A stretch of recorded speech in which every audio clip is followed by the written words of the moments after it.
Yeah, it's a beautiful new morning. I got her laughing right before we got on air. I know you wouldn't want to tell them. No, I don't even want to get what into I it. did that got you laughing. We get crazy here, but It is what it is. This work is stressful. Let's not kid ourselves. But we do this because we love it. Every morning we're here.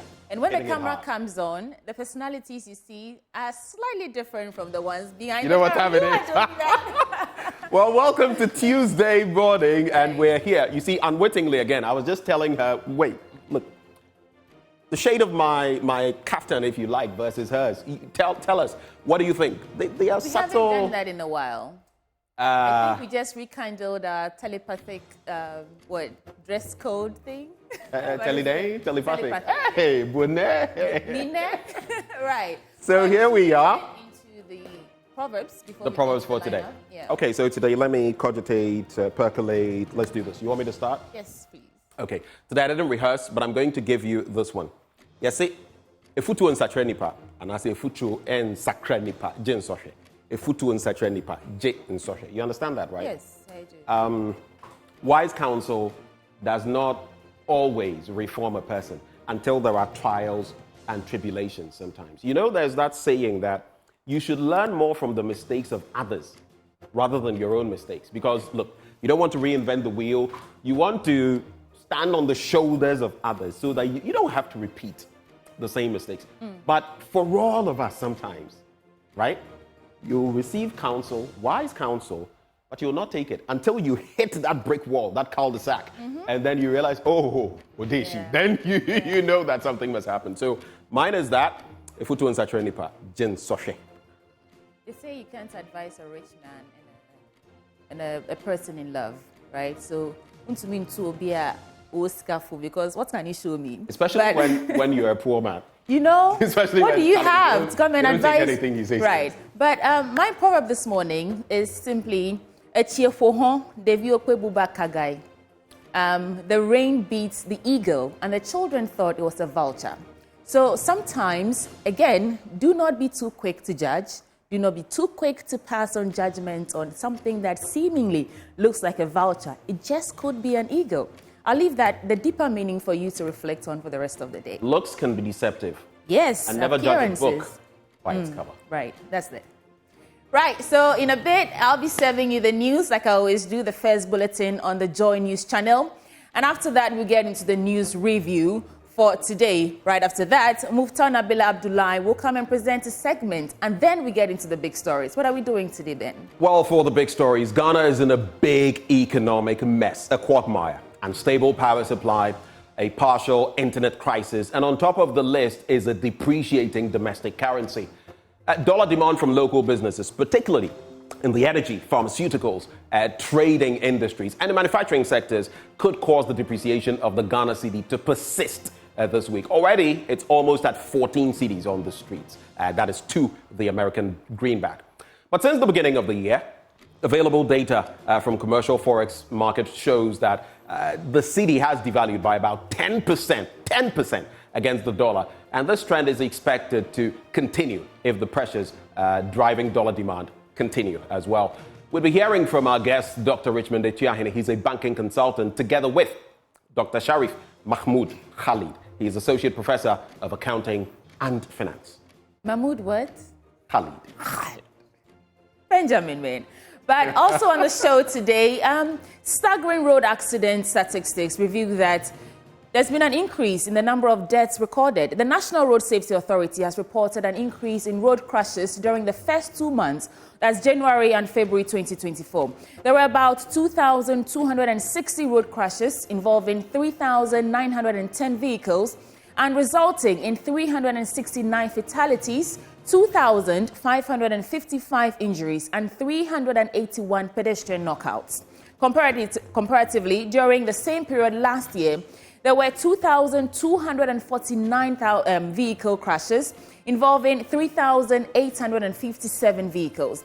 The previous year was different. We saw 330 fatalities, 2,502 injuries, and 382 pedestrian knockouts. So we would hear from the NRSA on how it intends to deal with this as we get ready for Easter. Well, we'll continue from there, and government on Monday, which is just yesterday, launched the one student, one laptop or tablet policy.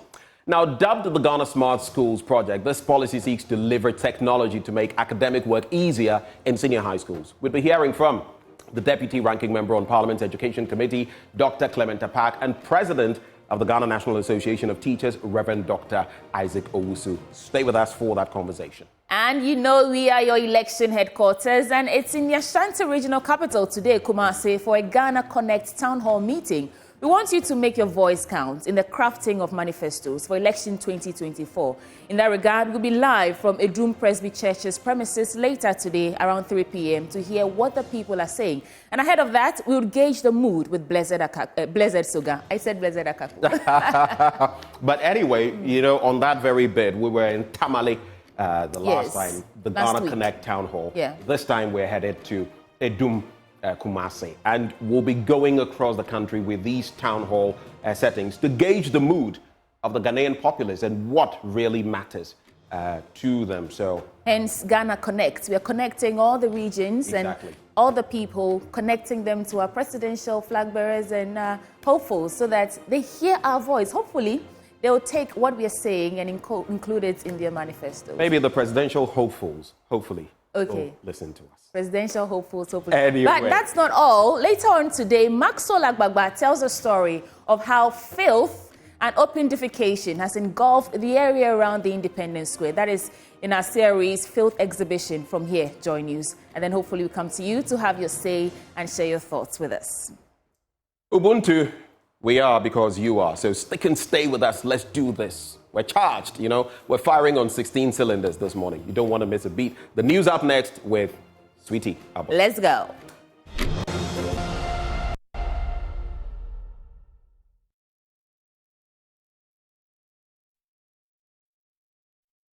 This is the AM News. Let's get into the details. The Public Utilities Regulatory Commission is asking the Electricity Company of Ghana to furnish it with a load management timetable amidst incessant disruptions in electricity supply across the country.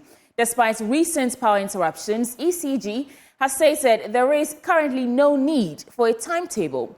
However, the company has attributed the crisis to 630 overloaded transformers during the peak hours, indicating that these transformers in its operational areas have exceeded their full rising electricity demand.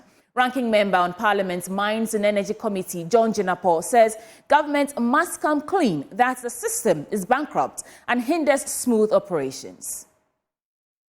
The truth is they are shedding load. There's a deficit. Demand outstrips supply. So no matter what ECG does, even if you give ECG all the transformers, they simply do not have the power to supply. It's because of a financial challenge. Check with Gridco. They've had to go for an overdraft to pay their workers. The system is financially bankrupt. The energy sector debt is exceeded 1.5 billion. The Ministry of Finance since August has not been able to pay even 1 cedi for power consumed by the government agencies. This is captured by the PURC. But I'll be very, very surprised if ECG heeds to the directive. This is not an advice. To a directive from the PURC, which they ought to, because the minister, just like the president is, once I come to say that we should go and publish our own timetable, and that they wouldn't publish a timetable, Ghanaians should not expect the ECG to abide by the instructions of the PURC. But all this still comes to leadership. I mean, you say that you expect the ECG to go the way the minister indicated and not comply with the directive? Because the minister has so much political power. But there's sanctions. The ECG, the PURC can only give them sanctions to pay penalties. The minister can fire the ECG boss. The PURC cannot fire the ECG boss. But like I'm saying, you know this. Don't we have higher authority? What is the presidency doing? What is the head of the economic management team doing? Parliament invited them. We waited for them. They did not come. They did not appear. They didn't even have the courtesy to call the chairman to inform the chairman. So we might have to use parliamentary processes. And you and I know how frustrating it can be on the floor of Parliament. Who did you invite specifically? The minister? We invited the ministry, ECG, Gridco, almost all the industry players. They did not appear. Not even one? Not even one. Not even the courtesy of informing us that we are unable to come. Because, once again, and this is important, when they appear before a parliamentary subcommittee, they will be under oath. And they can deceive you, they can lie to you. But when they appear before our committee and they churn out false information, it means that they will be facing perjury. So they wouldn't even. Energy Minister Matthew Opoku-Prempeh says there is simply no need for a load-shedding timetable. In an interview with Nana Boakye Yadom, he assured that Ghana will not return to the dark days of doomsong. Energy sector, the current power cuts. Some people are saying that you made mention of this. You use this as a campaign against John Mahama, and now we are experiencing a worse situation under President Akufo-Addo. Would it reflect in the 2024 election? Would it be something that people will stand on to vote? If you are comparing 4 years, MPP administration, energy sector is 300 times better than John Mahama. But we are still experiencing doomsong. Nobody has said we haven't. I'm just saying it's far much better than John Mahama ever did. You do admit that there's doomsong. That is the word you used. I have never used that word. I've promised you that we are going to work on it. And it's not a work that is a single event.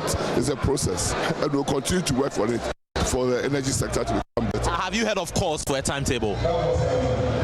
Ask those who want it to bring it. They should bring the timetable. If there is, I haven't seen any timetable. So when People are calling. I say bring a timetable, what do you mean? The ECG says that there is no timetable coming. Why do you want to bring a timetable? What purpose? Why would somebody get up and wish evil or bad for the country? When it is not planned, you can't tell the person. Were you in Ghana under John Mahama? Did you live in this country under John Mahama? Did you live in this country under John Mahama? Did you? I'm asking a question. Did you live? It was equally worse. It cannot be equally worse. But no, MPP use it as a tool against them. And I'm saying that even if you are talking about that, it was worse under John Mahama than ever now.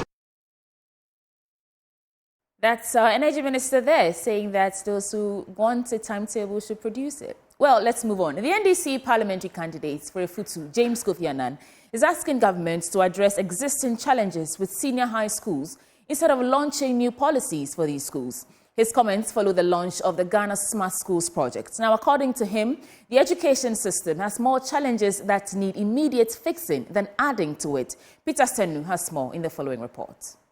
On Monday, government launched the much-anticipated One Laptop, One Student initiative for senior high schools across the country, dubbed Ghana Smart Schools Project at the Accra International Conference Center. The project is expected to distribute some 1 million laptops to senior high school students across the country. Just hours after the launch of the project, some education enthusiasts and critics have come at government for burying its head in the sand, adding more problems than solutions to the education sector. James Kofi Annan is one of such individuals. He wants government to pay attention to the existing challenges facing the education sector. I can tell you that the One Laptop per Student, that's Ghana Smart School Project, is a flawed initiative. There are senior high schools in Ghana that do not have computer labs and laptops. Many schools heads have confided in me that there was little or no consultation with school heads ahead of the announcement of the One Laptop per Student project. We were in this country when teachers were supplied same laptops. Ask them what the current state of those laptops are. There are schools that are really under unlimited constraint with regards to paying utility and water bills. The headmaster of Infantipim was in the news recently, getting support of parents to help pay the school's mounting bills because government has defaulted in paying those bills. Only last week, it was announced that senior high schools in Ghana owe ECG over 45 million Ghana cedis in electricity bills. Government was only able to pay 5 million after the ECG threatened mass disconnection exercise. With this poorly thought through initiative not apt to the defaulting electricity bills of these secondary schools, he wants immediate suspension of the project since there is no adequate infrastructure for the maintenance of the laptops. Government should immediately withdraw this one laptop student project, should withdraw it, and rather invest it in the same second cycle institutions, SHS institutions, so that the schools, the senior high schools, would all benefit, including the students that they have been given the computers to today. So that it will not be one person benefiting from the project, but all the children, the students in the school would benefit. He's calling on teacher unions to look government in the face and speak truth to power. I'm expecting NAT to rise to the occasion and tell government in the face that this is a wrong project. I'm expecting NAGRAT to rise to tell government in the face that this is a wrong project. I'm expecting Concerned Teachers Association to rise to tell government in the face that this is a wrong project.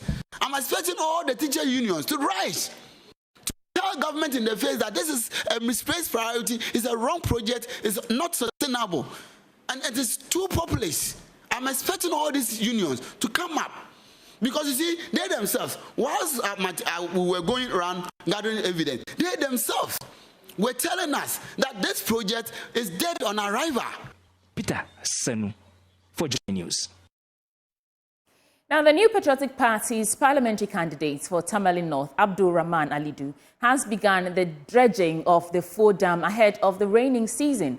According to Mr. Alidu, if the dam is properly dredged, they will meet the water table for the water to spring out. He believes this will help the women until there is enough water during the raining season. Fo Dam is a huge asset for the people of Fo and its adjoining communities.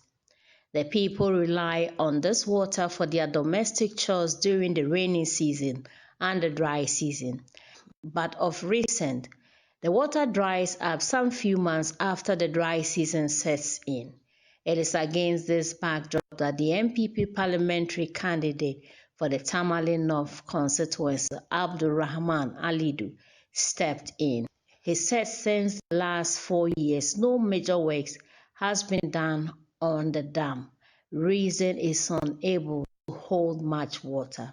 Over four years now, since the One Village, One Dam contractors came here to expand the dam, nobody has actually come here to do work again. So for that matter, the water in the dam is all gone. This dam also serves several communities around. And the unfortunate part is that our current member of parliament is just 500 meters away from the dam. He knows exactly what is happening in this dam. And then he has been called on to come, and then he has not paid any heed to it. So a team from the full community reached out to us and then appealed that they want their dam to be dredged. Actually, when the appeal came, I also met our vice president and then current president candidate for the New Patriotic Party, NPP, Alhaji Dr. Mahmoud Baumia, to tell him that his community, full community, needs to dredge their dam. And then he also assisted in the dredging process. So he actually sent me to come and then dredge this dam for them. He also lives about 500 meters away from here. Okay, you mentioned the member of parliament having called upon and he didn't listen. We know there's a borehole behind here. 2-3 years ago, he actually constructed that. So it means that he's come in before. The borehole he sank here. There's no water in there. Nobody would have been worried about the dam. But there's no water in the borehole. He also collected hues of garbage piled at Atuahene and the Snake Flats. Mr. Alidu, accused the incumbent Member of Parliament for the Tamale North constituency, NDC candidate Alhassan Suhini, of not paying heed to the calls of the people. To Kalpohini is also another appeal by the Kalpohini chief and the assembly member there, Honorable Aru, and then the chief, that they have a refuse dam that has been heaped there for over 4 years. That one to a call has been made to the doors of the parliamentary Honorable Suhini. But that is not the role of the MP. The assembly is supposed to take that. Yes, he is part of the assembly. He has a common fund that he's supposed to use to work. Just recently, a common fund of over 400,000 was paid into his account. What is he using it for? When we have other places that we have sanitary programs, that he could easily get vehicles to come and then help the people in the community. He should use that money to work for the community, not for himself.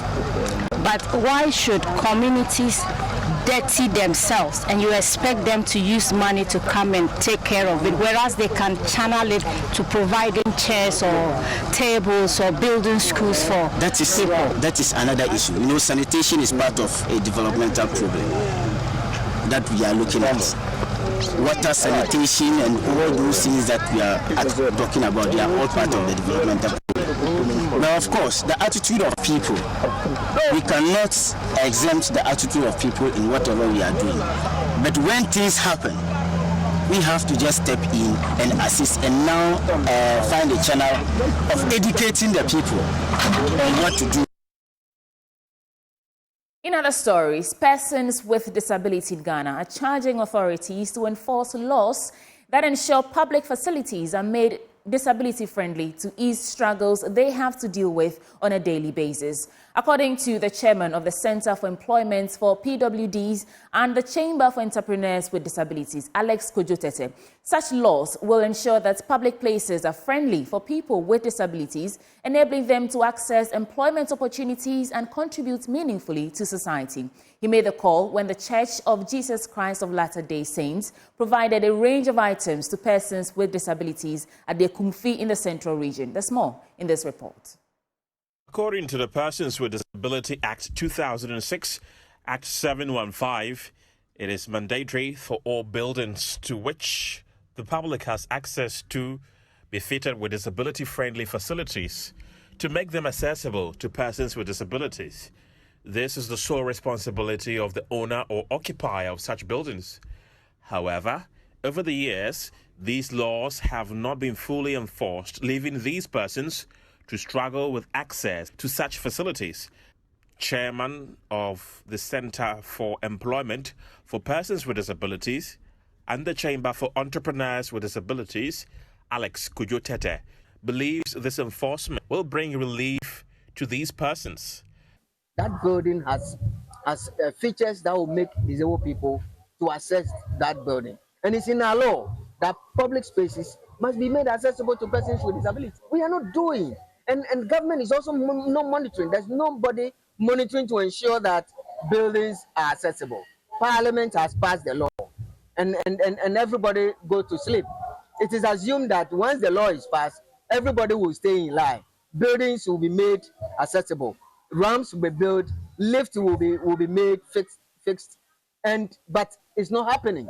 So Parliament must make it a point and monitor, ensure that buildings that are built must ensure that they are accessible to persons with disabilities, are fixed onto the buildings, lifts are fixed to ensure that disabled people are able also to access that building. It's written because look, you are born into this world to also actualize your dream. Now, you should be able to go to school, you should be able to access your health services, you should be able to work, to earn income and earn a living, marry and make a family. But look, there's barrier all over the spaces. The items donated by the church is to put smiles on the faces of these persons with disabilities. Area 70 of the Church of Jesus Christ of Latter-day Saints, Elder Anthony Kaku, stressed the pivotal role of aid and assistance in fostering stronger, more resilient communities while reiterating the church's commitment to supporting those in need. We probably will not need central government to come and help. we look at them and think it's somebody's business to help them, but it's our business to help each other. So for me, I think what we need to do as a community, as a society here, is to help each other. And then we have done God's work that he wants us to do. Chief Executive Officer of the legendary Capital Events, Eunice Smart Kwenu, received some of the items on behalf of the beneficiaries, highlighted the challenges faced by women in Ekumfi. Persons with disability, we're not doing much for them. Baby will be persons with disability in Chede, they can't do anything. They can do with our support, they can do a lot. Which is why you must be brave. Mangasa media how ya me chewo in sanuduma. Who or why be ota wheelchair mun Chede, ebi aninsa ye djuma, or ye djuma, obetum wa shia semina ye. It depends on how we put it across, the support across. In the best of the baby or biara, one bramble boahin, Nayantum Yambua, Bessiafo, another persons with disability, no also one for one tampa, one fra. Items donated included 30 wheelchairs and 10 pairs of crutches, 30 packs of sanitary pads, some school supplies and foodstuffs, among others. Now, the Optometry Association of Ghana says most facilities in the public sector lack the needed facilities to allow for the full practice of the scope of optometry in Ghana. President of the association, Professor Samuel Bet Boedikusi, says the situation must be addressed by managers of the country's health facilities and, by extension, government. He's been speaking at this year's World Optometry Day at the University of Cape Coast. According to Professor Samuel Bet Boedikusi, the profession of optometry has expanded globally, and such expansion has become necessary because of the global eye care needs. Speaking at the World Optometry Day in Cape Coast, he stressed the need for adequate structures to be put in place to enable the country harness the best practices of optometry in Ghana. In partnership with the DVLA, optometrists are currently providing eye care services for all who seek driving licenses, as well as those who seek renewal of their licenses as per the laws of Ghana. This has provided another layer of care and service to identify eye conditions in time and to prevent blindness, as well as promote safety on our roads. Let me, however, underscore that most facilities in the public sector lack the needed equipment to allow for the full practice of the scope of optometry in Ghana, and this must be addressed by the managers of our health facilities and government.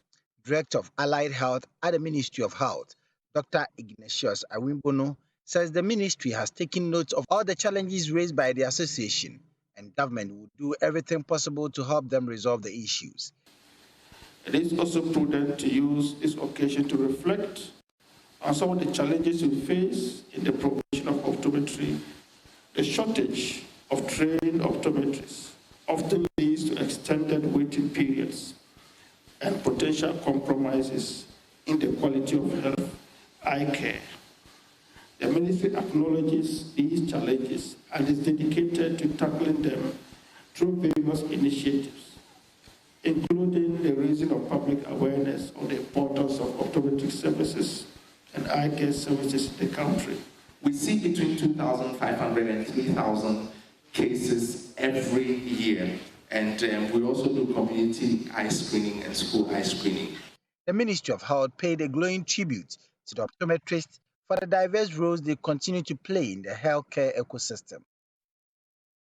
And it's a wrap for the news, AM News. Up next is the conversations. We know we have a plethora of conversations coming your way, starting with the news review. Financial analyst Dr. Wisdom Kofi Dogbe is our guest. Stick with us from now till 10 a.m. Welcome back on the AM show. Time now for us to get into the newspapers, and we'll be getting into that shortly. But helping us bring you this segment, we have Endpoint Homeopathic Clinic. They're offering you prostate screening for free if you're a man, fertility screening for free if you're a woman. Just reach out to them at any of their branches. They're here in Accra at Spintex, opposite the Shell signboard. There's Kumasi Kronoma Bwehian behind the Angel Educational Complex.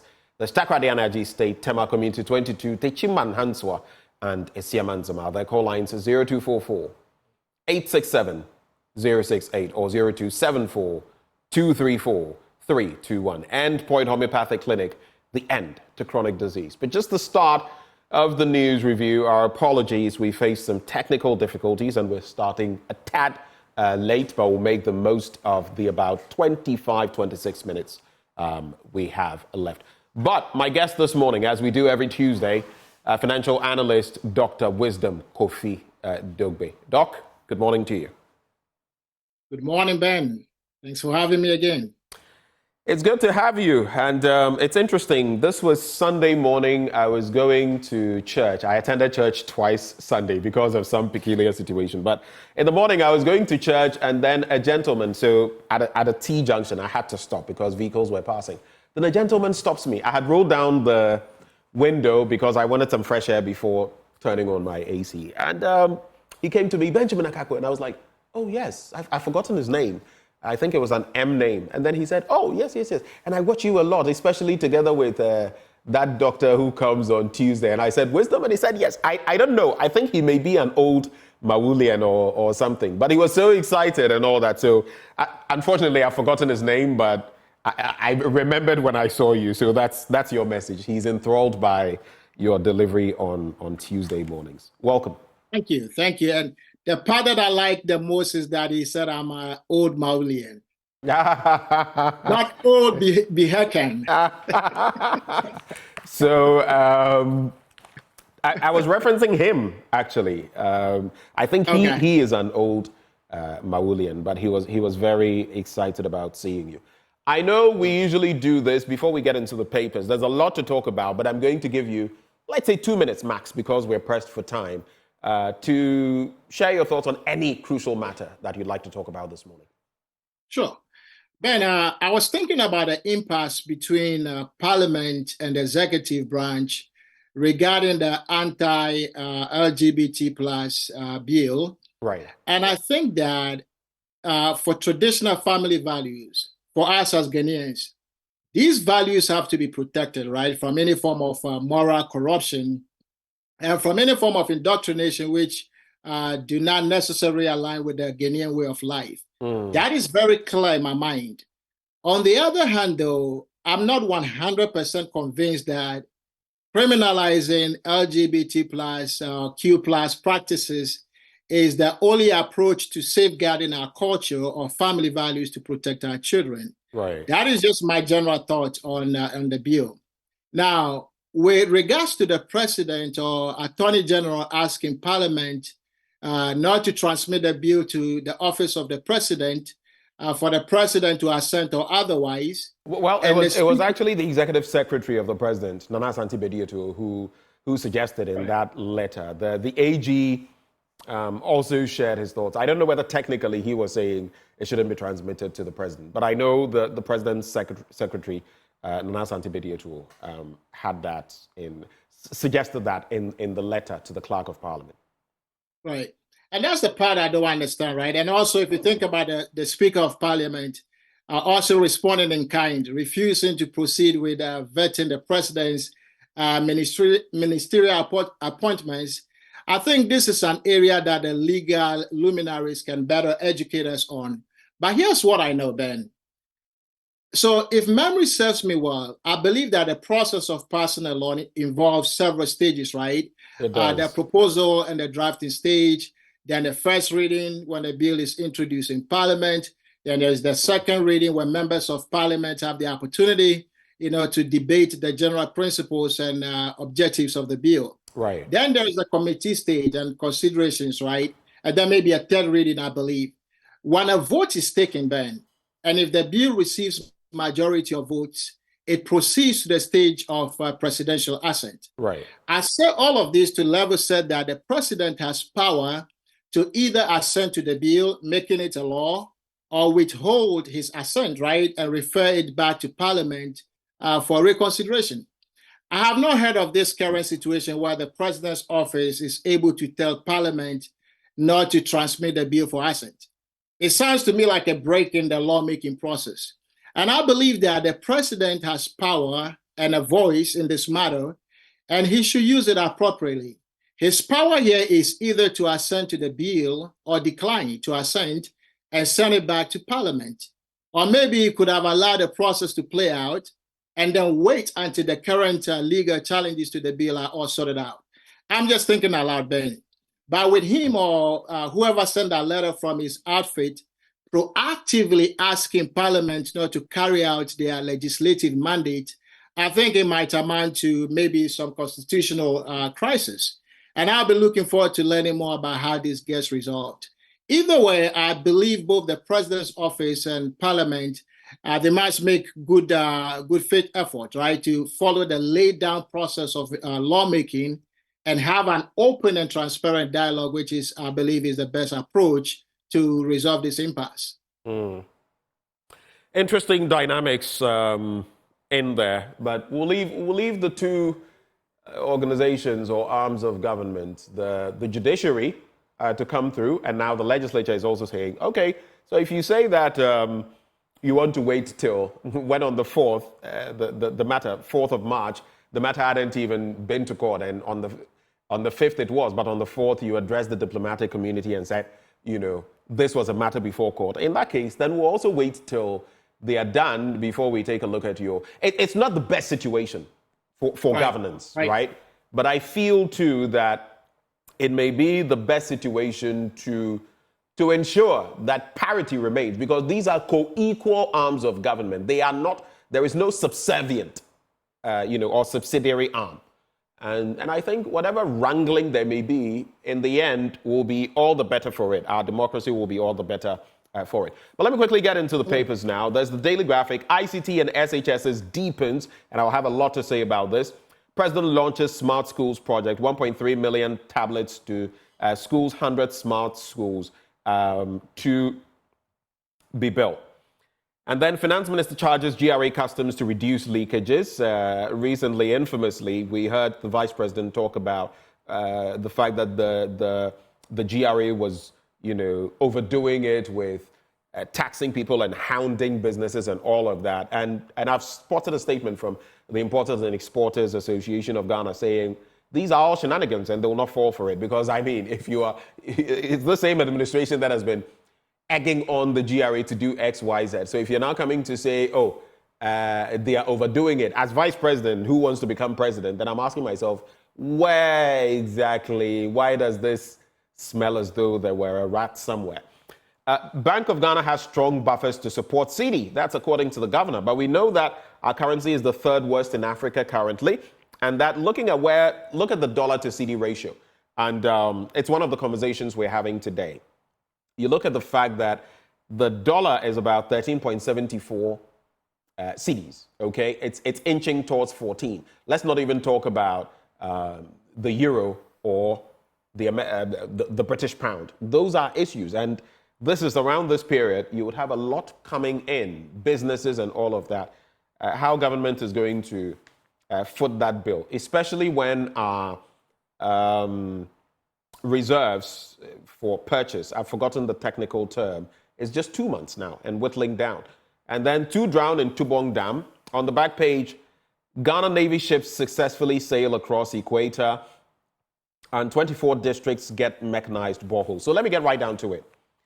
President Nana Addo Dankwa Akufo-Addo yesterday launched the Ghana Smart Schools project, which includes the distribution of 1.3 million educational tablets to senior high school students. The project, which seeks to deepen the application of information technology in teaching and learning at the second cycle level, also involves the construction of 100 smart schools across the country, 30 of which will be completed by the end of this year. Each tablet is fitted with digital content to aid research, teaching, and learning. At the tertiary level, the government plans to provide, at a discounted price, tablets and laptops to students and lecturers to facilitate academic work.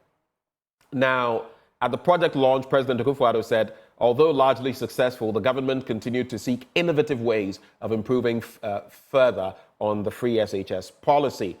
And these smart school buildings, in terms of features, he said, would be fitted with solar panels as we, the government, seek to promote new and environmentally sustainable energy, meaning that the schools would be off the national electricity grid. Quick reactions on this before I come up with follow-ups.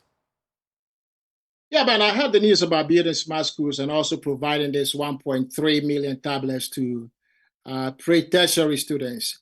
I think that providing tablets to pre-tertiary students in the country, this can be a good initiative, but we also need to think about timing and impact here, right? And we should ask the question, if this is the most pressing need in the educational sector as of now, I would understand, right? I would understand it if it's the most pressing need. We have accommodation issues in the sector and poor meals and so on. Feeding. I'm not sure, right? I'm not sure how this provision of tablets got prioritized, over accommodation and decent meals for our students. Look, I tell you, I think it can be a good initiative because of its tendency to provide access to more educational resources. The fact is that these tablets can provide students with access to a wide range of educational materials, including electronic textbooks, learning apps that are interactive and online courses. And so this could enhance their learning experience and give them more resources which may not be available to them otherwise. And with a push to continue digitizing all sectors of the country, I believe that this can help students also, develop the necessary digital literacy skills. And then they can learn how to navigate digital platforms and access information online and also use various productivity tools. But Ben, if this is rolled out properly, I also think that it could also lead to cost savings or some kind of efficiency in the long term. I say that because in the long run, textbooks can become downloadable, right? You can download them and there'll be no need to print. So you eliminate the printing cost and reduce the need for physical or hard copies. I also said that the impact, right, and the timing may not necessarily be right because sometimes these tablets need internet connectivity for the full benefit of the tablet to be realized. And with limited internet connectivity in most areas of the country, online resources and collaborative learning platforms may not be accessible. So you could have tablets and it could be of limited use in the hands of the student when it comes to learning opportunities. And then this can be trivia here, but it's worth noting that we need the necessary infrastructure in place first. And what I mean is that these tablets, they need adequate charging stations in the classrooms, a reliable supply of power to the schools, to have devices on and so the students can consistently use these tablets as needed. But we have doomsday, right? It's all of going on today. You have to be careful. You have to be careful with that term. We have what? What did you say? We have doomsday. Look, you can call it any name, whatever you want. The energy minister yesterday, I believe it was yesterday, there was talk about a doomsday schedule timetable. I mean, look, I interact with some members of the MPP behind the scenes, right?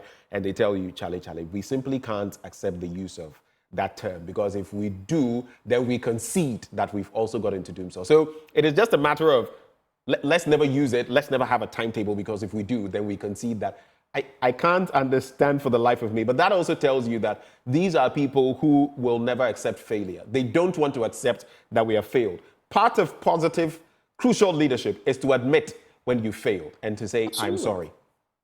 Absolutely. And that's what is lacking today, right? No indictment on anybody here. But if you are a leader, and you're given an important role to play, and you don't deliver, the right thing to do is to say, yes, I gave it my best. I failed at it. Take accountability for it. And we don't see that today. But look, the last point I'd like to make on this tablets here is, I think that care has to be taken to ensure equity for all students across the nation with this initiative. Right. If students in the cities have better connectivity in their schools or science labs, where these tablets can be more beneficial, this by itself will create some form of inequalities if some students do not have access to the same resources in the less developed areas of the country. Right. It also begs some questions. You've already spoken about feeding. Some would say, I heard someone almost act as though these tablets were indestructible. Don't get it twisted. Good thing, right? But you look at, so at this point that you're giving them tablets, most of these students in school, recently we had empty plates, the free SHS promise, would they prefer food, proper food, or a tablet. You look at it. And some have said that, oh, these tablets, even if they fall or they were to fall, they wouldn't, almost as though they were indestructible. I don't know whether they are made of steel or, because usually these products are aluminium and all of that. It's all good. They are solar, they can charge. But the point is, you look at that, you consider the fact that the teachers, part of why they're striking, over 100,000 per the Ghana National Association of Teachers, have not got the laptops promised them. And these people are paid 30% of the cost. So you are not giving them their money, you are not giving them their laptops. In fact, as far as this tablet thing is concerned, you go back in time, and this promise was made even before 2016, and in the 2016 manifesto of the NPP. So there was talk about giving every student in Ghana a tablet, right? Why now? 7 years, almost 8 years. Is it the political gimmick? You know, it's approaching elections, I must do something now. And even if you look at the numbers, that were presented to Parliament at the SHS level, 1.3 million plus, when in fact, and the junior high school, 1.4 million, that gives you 2.7 million. Now, if you look at the tablets they are giving out, it means this is just a fraction of it, about a quarter of students. So where is the reality? Is it just cosmetic? We've done it. Mind you, like I said, not a bad thing. But when the devil is always in the detail. And that's where they often don't think we'll be looking, but that's where we look. Ben, we've watched this movie before, right? Election year and everything is possible. They will promise you heaven and earth, right? But one thing I can tell you is this. The average Ghanaian is becoming more discerning and can see through some of this. It beats my mind that the teacher has no laptop to do his or her research to come and teach, but the student will be given a laptop to sit in front of the teacher who is waiting for a laptop to be able to do a research. I don't see how that makes much sense, in my opinion, to be honest. Let's hop on to other stories very quickly, and we'll take it from there. I'll go to page 13 and page 19 as well. So the Minister of Finance, Dr. Mohamed Amin Adam, has charged the Customs Division of the Ghana Revenue Authority to put in more effort to reduce revenue leakages at the entry points. He stated that notwithstanding the successes chalked by the Customs Division, with the Tema collection alone mobilizing 95.03% of its targeted revenue for last year, there was more the GRA and its Customs Division in particular could do to further enhance the level of efficiency at the ports. We know that collections have dropped year on year, and so he was referencing that as well. The Bank of Ghana has strong buffers to support Cedi. That's according to the governor, Dr. Ernest Addison, who has given an assurance that the central bank has strong buffers to support the Cedi in spite of the local currency depreciating by 6.8% in the first quarter alone of the year.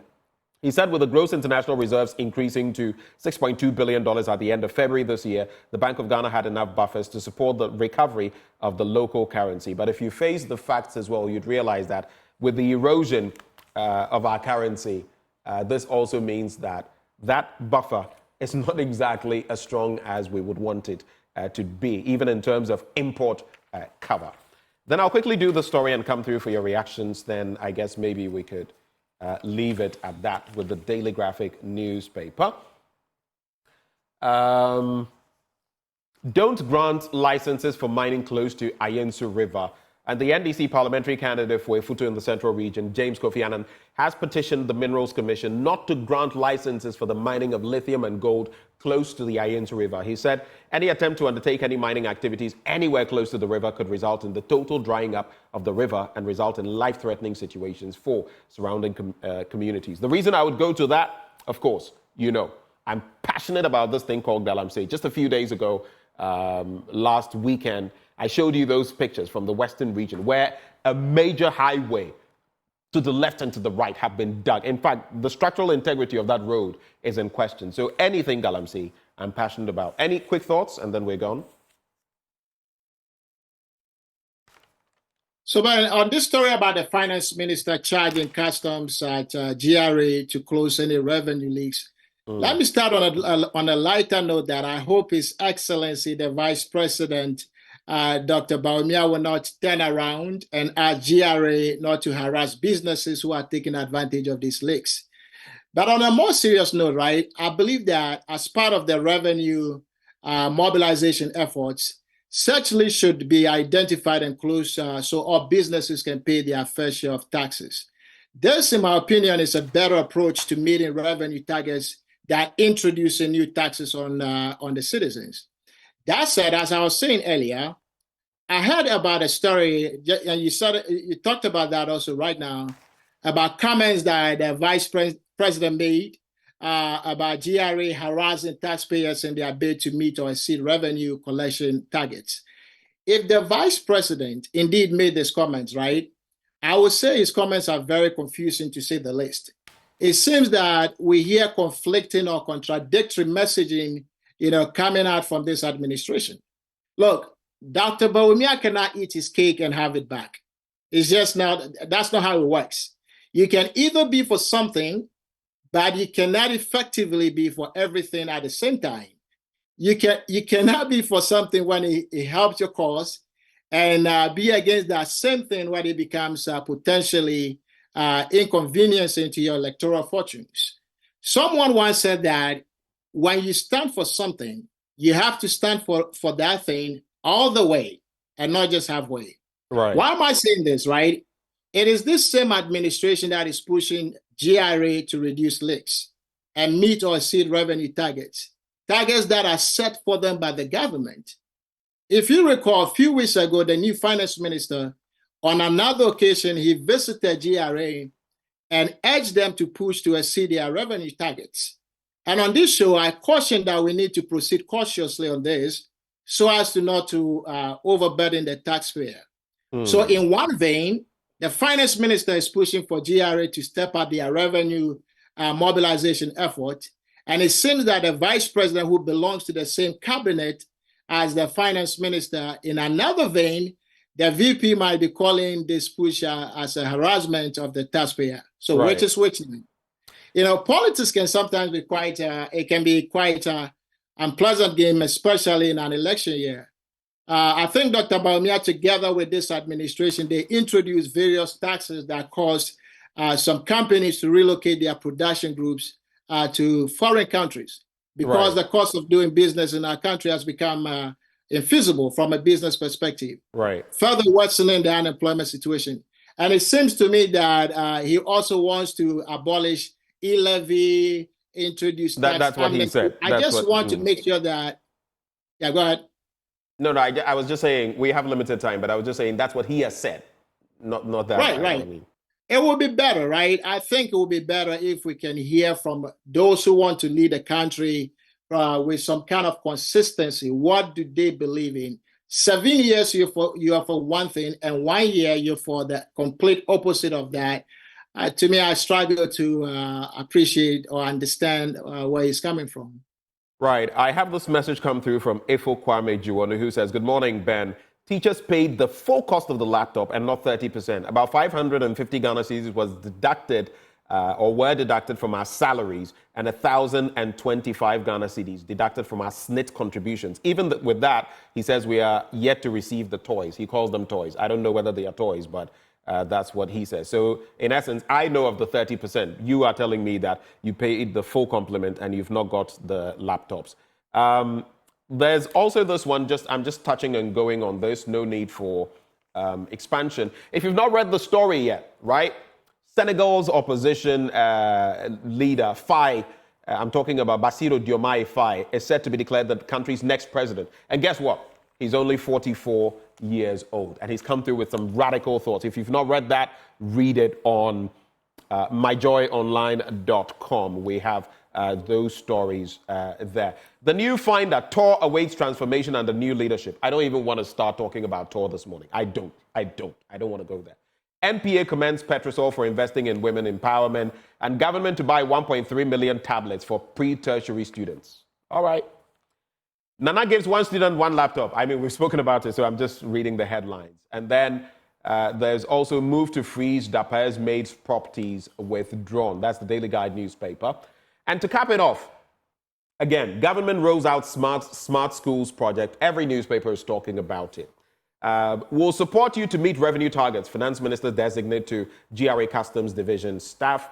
Medina MP Francis Xavier Sosu pushes for 5% job quota for people with disability. This is the Ghanaian Times newspaper. And then there's no doomsaw in Ghana. Energy Minister affirms promises to fix current power supply disruptions. All right. Ejanapo, we hear you. Yate. There's no doomsaw.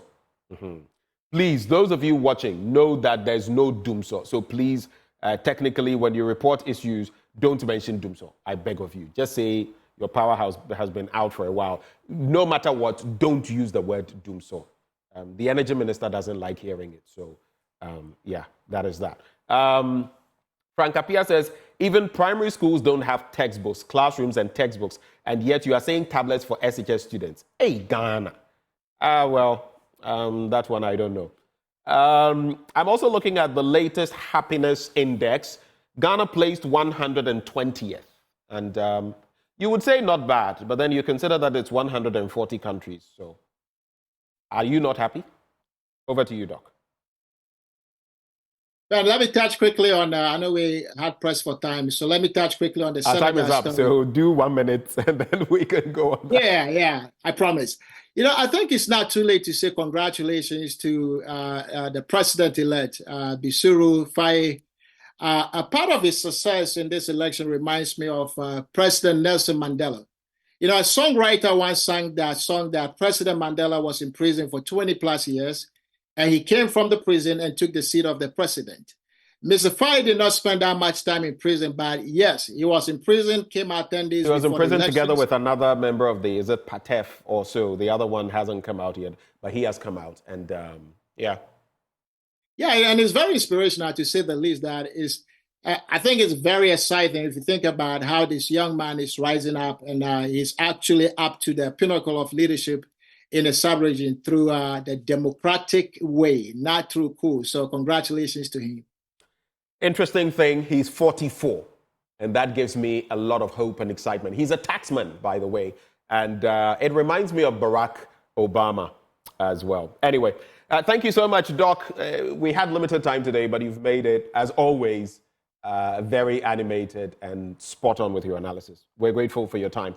That is Dr. Wisdom Dogbe, a financial analyst who joined the conversation this morning. And to those of you who watched and sent in your messages via the live stream, thank you as well.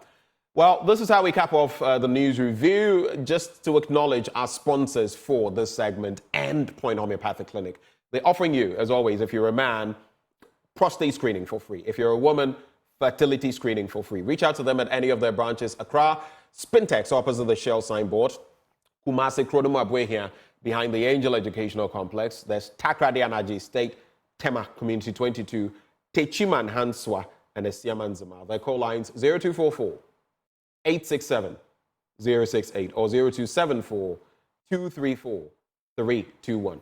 Endpoint Homeopathic Clinic, the end to chronic disease, bringing us to the cusp, the very cusp of sports, which is up next. Good morning, everyone. Welcome to AM Sports. Here I am, Muftau Nabila Abla. The African Games 2023 has come to an end. The competition was meant to reward outstanding athletes who win medals for a country. According to the Ministry of Youth and Sports, each athlete who won a gold medal was due $3,000, a silver medal was going for $2,000, and a bronze medal would receive $1,000. Well, per the Deputy Minister of Youth and Sports, the monies are yet to be paid to the athletes who won medals for the country. Ghana won about 69 medals. What it means is that the athletes who won those medals are supposed to be given some financial rewards. We hear from the Deputy Minister of Youth and Sports, the LOC Chairman, Dr. Ofusua Sari, in this report put together by my colleague, Razak Musbao. After 3 weeks of fierce competition among 53 countries across 30 disciplines, the 13th edition of the African Games was wrapped up with a spectacular closing ceremony on Saturday at the University of Ghana Stadium. Ghana recorded a historic 69 medal tally comprising 19 gold, 29 silver and 20 bronze, with arm wrestling contributing 41, amounting to 60% of the country's total haul. At a media briefing at the University of Ghana Stadium on Monday on the aftermath of the Games, Minister for Youth and Sports, Mustafa Yusuf, lauded Team Ghana and all stakeholders for what he described as an outstanding show of support and unity. Number one, to congratulate Team Ghana, Chef de Mission, the athletes, the officials, the doctors, the local organizing committee, and everyone who made Team Ghana very successful. We are also here to thank you, the media, both local and international, for the outstanding coverage that you gave to us throughout the journey. And finally, to thank Ghana, the general public, for the support, the massive support that we had since we started this journey. Ghanaians have been very, very supportive. On their parts, the athletes and coaches credited their performance to the immense show of support by the ministry and the Ghanaian public, while promising better outcomes in the future. Media for all that they've been doing for us from the beginning and up to date. We thank them very much. And then to the minister himself for all the encouragement that he gave us, especially some of the specific boxes. He was instrumental in terms of how we get them into the team. And then Ghana, Nana and his team, as well as CDM himself, is always closer to us, and I can see he ginger us a lot. I'm very grateful about the support for the All African Games 2024. Even though it's early season, I know most people couldn't, especially me, most of us couldn't perform our best because we are just out of indoors. But we still have long season, and we are still there for Ghana, and we are there to do for Ghana. Nobody should be depressed about what happened, and we are so happy to do more. Wait for more. Thank you. Also at the event, each 19 gold medalists received a smartphone from one of the sponsors. Along with that, the sports ministry had promised that all gold medalists will receive $3,000, with silver and bronze medalists getting $2,000 and $1,000 respectively for the effort. Speaking on when these monies will hit the account of the athletes, Deputy Minister of Youth and Sports Evans Opoku-Bobie said it will be done as soon as possible. Beginning of this press conference, you saw, I called the CDM. He has to forward all the list of all the medalists to us at the ministry. Then as a chair, my job was to put everything together and send it to the appropriate quarters for approval. Then once the money is approved, I can assure you each and every athlete will be paid what is due him, as you said. So you know, Ghana, if you work in the public sector, you don't just stand up and then go and pick money. It goes through a process. I am not the approval authority, so I cannot give you a time frame.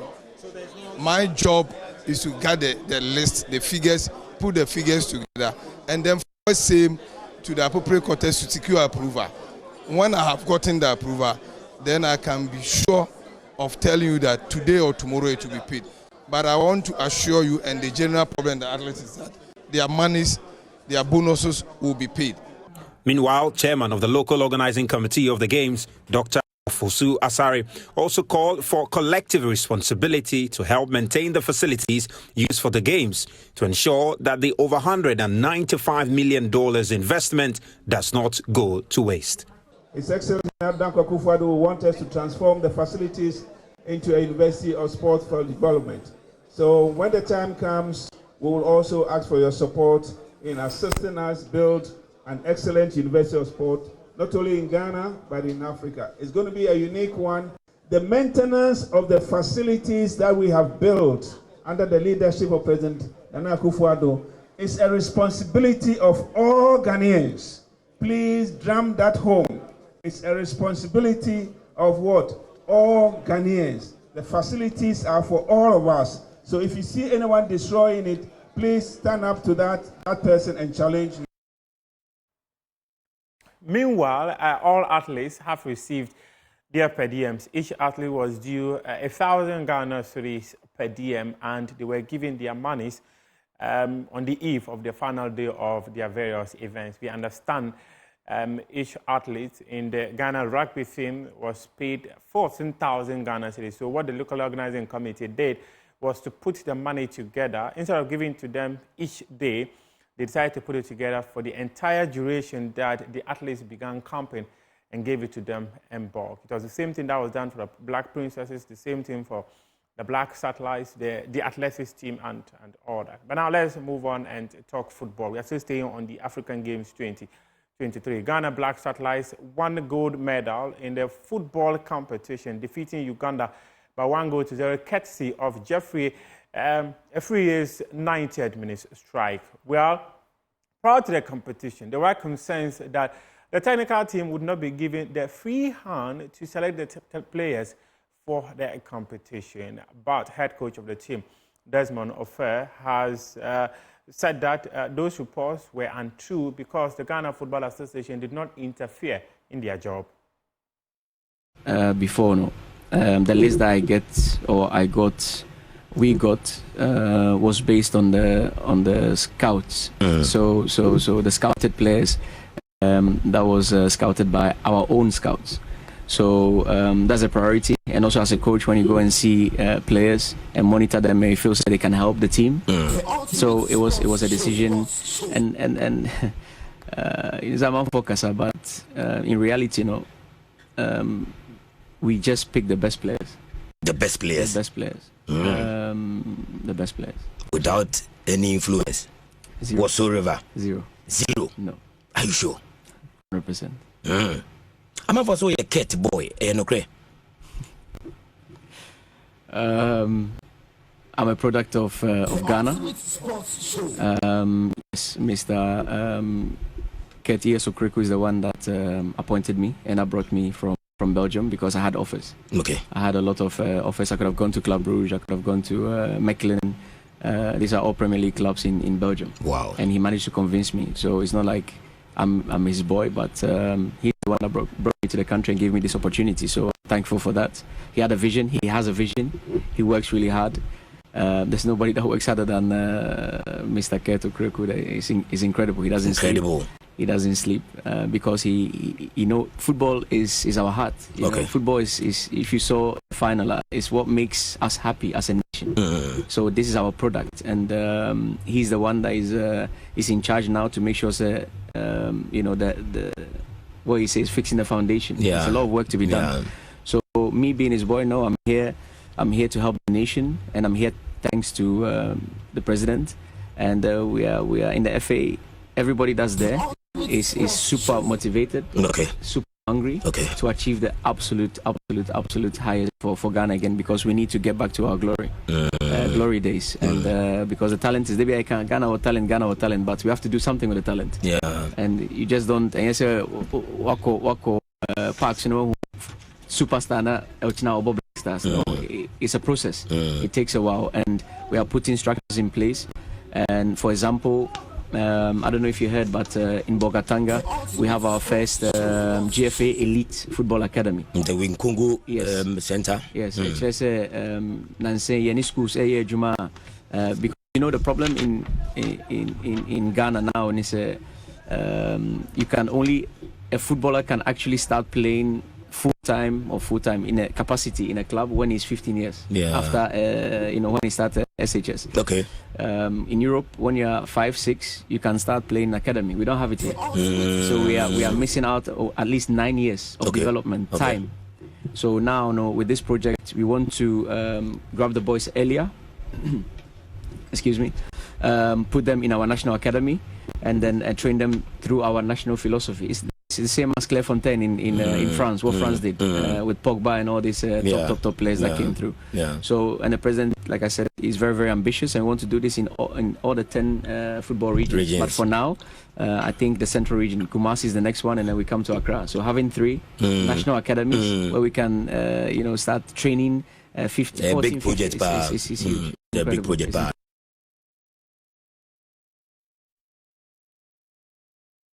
Desmond Ofer speaking to our sister station, Asempa FM, on Monday. Now, at about 4 p.m. later today, Ghana's Black Stars will come up against Uganda in an international friendly. Head coach of the team, Atuahene, says that his team would have to redeem themselves following that 2-1 loss they suffered against Nigeria last Friday. He believes that the team is in the right frame of mind to be very competitive later tonight. Different setup, different hurdles for this match. I think in this match we go as the favorites, but still it won't be easy. We prepared like 2 or 3 systems which will suit the game, and but I think like if they come the way we expect, we have the chance to beat them. Look good, and we still have to be aware they have their qualities, and we have to be concentrated. But we're looking forward to this match, especially because we lost the first match. We now want a victory. The fact that Uganda lost heavily to Comoros, does that in a way affect your thinking and your mindset going into this match, or is a full attention and focus as usual? No, it's like always, like usual. I saw the match, and so we were well prepared. If you see the match, it could have gone differently, even though it was 0-0. A lot of let's say unlucky decisions from Ugandan perspective. I think this is, the main thing. If you take these kind of games too easy, you won't go nowhere. I hope that we will be able to score a goal in the first half, because that will enlighten the things. And if they have to come, and if they try and equalize, this is what happened against Cape Verde, then we will have more space to exploit, and then we can also make the second goal. But like I said, I think the hardest thing will be the first half, to break them, to score a goal. Once we have achieved this, I think then things are going to be easier. In the first game against Nigeria, the setup was different, the approach was different. Are we likely to see some changes for the game tomorrow? I'm not quite sure yet. Surely I think it would be an advantage to have fresh legs. Also, despite the results, surely we're looking to win, like every game. But also, this is another opportunity for me to see one or the other player who hasn't played now, and I'm still thinking if I should give them or 1 or 2 or 3 new players a chance in the first half. If not, maybe in the second half. We'll see. That game will be starting at 4 p.m. Ghana versus Uganda. The second game of Atuahene since his reappointment as head coach of the national team, the Black Stars. You can head on to myjoyonline.com and read some more sports stories. We appreciate your time with us this morning. The show continues right after this.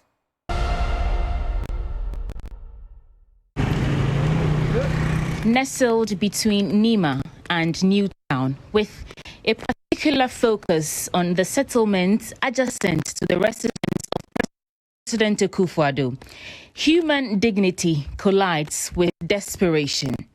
This is the Aladuna community, where approximately 500 people call an open gutter their makeshift waste disposal site. For Amagbeto, a resident of 2 decades, it's a daily reminder of their struggles with waste management and the stinging neglect by government. He speaks of an absence of proper waste management infrastructure with a heavy heart. Everybody put rubbish in the gutter. Even I'm fighting with people here. They come and shit here all the time. Every night they came and put.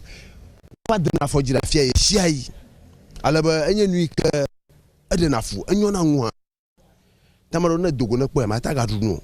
When you watch the forward there, you can watch it there. The Kaya Yo people, they always come there over and Masan and the other side. Nova New Katao Kocho Malatai. They are pampers, they everything, they dump it to the gutter there. They don't have a place to dump it.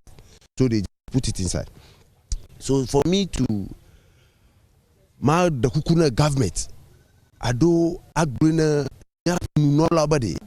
Le area ma no be no saver, no jagbagba.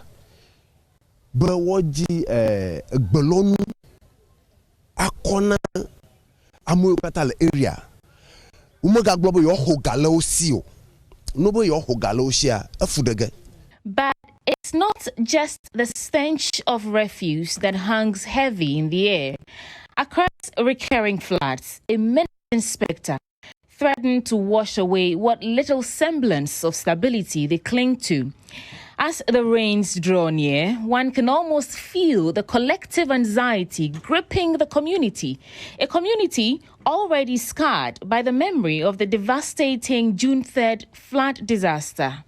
Iso tokra de enye ize kra June 3rd kwampo mi line wo me dem June 3rd a nsuo to ye no enya asem to a me ma ni nyina ye fridge e bibia say ye ifi kwa mi nana flower krampo wato de ye bro machine edwuma no eno so say ye June 3rd the line wo ye dem sisi a aban bia meboa ye bibie nti nsuo to de enye ize kra wa ha say etumi yiri sa na abaye dem wo ne nyina ni abobo ye nyama ebi wana ye de mat tutu fridge no so gota no ye tu nsuo gum ye tu bola sugum e de kra de meka ese bola bie ni ase container bie ni ya bola kan be fa ase nti ye de ne ye sesa ye bola ye de begun sanka bola ka ba ye de begu bola kanim ese bola ka bia ma nti ye de begu gotem ebi wa ye de begu payment no so ne ya hye ya shia ne ya pregu gotenim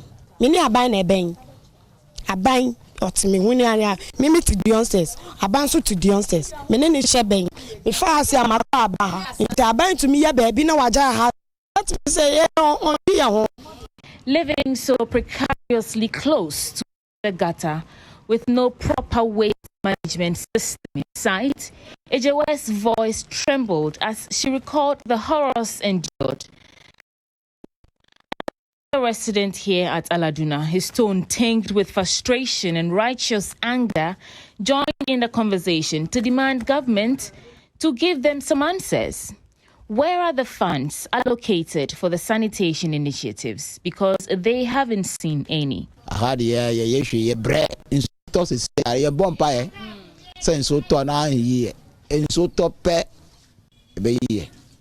Ebia nso yi o asa June 4 June 3 ja nso ni nyina ye bra ha ye gota ha kra ye toilet enje so mo bo hwe mo kro pombo mo se toilet edem awai national toilet o abani de se mi sim be ka be bi kro kra ye that's the number one on ye because ye bre de bia mo fo ye bre ya kan Adum TV.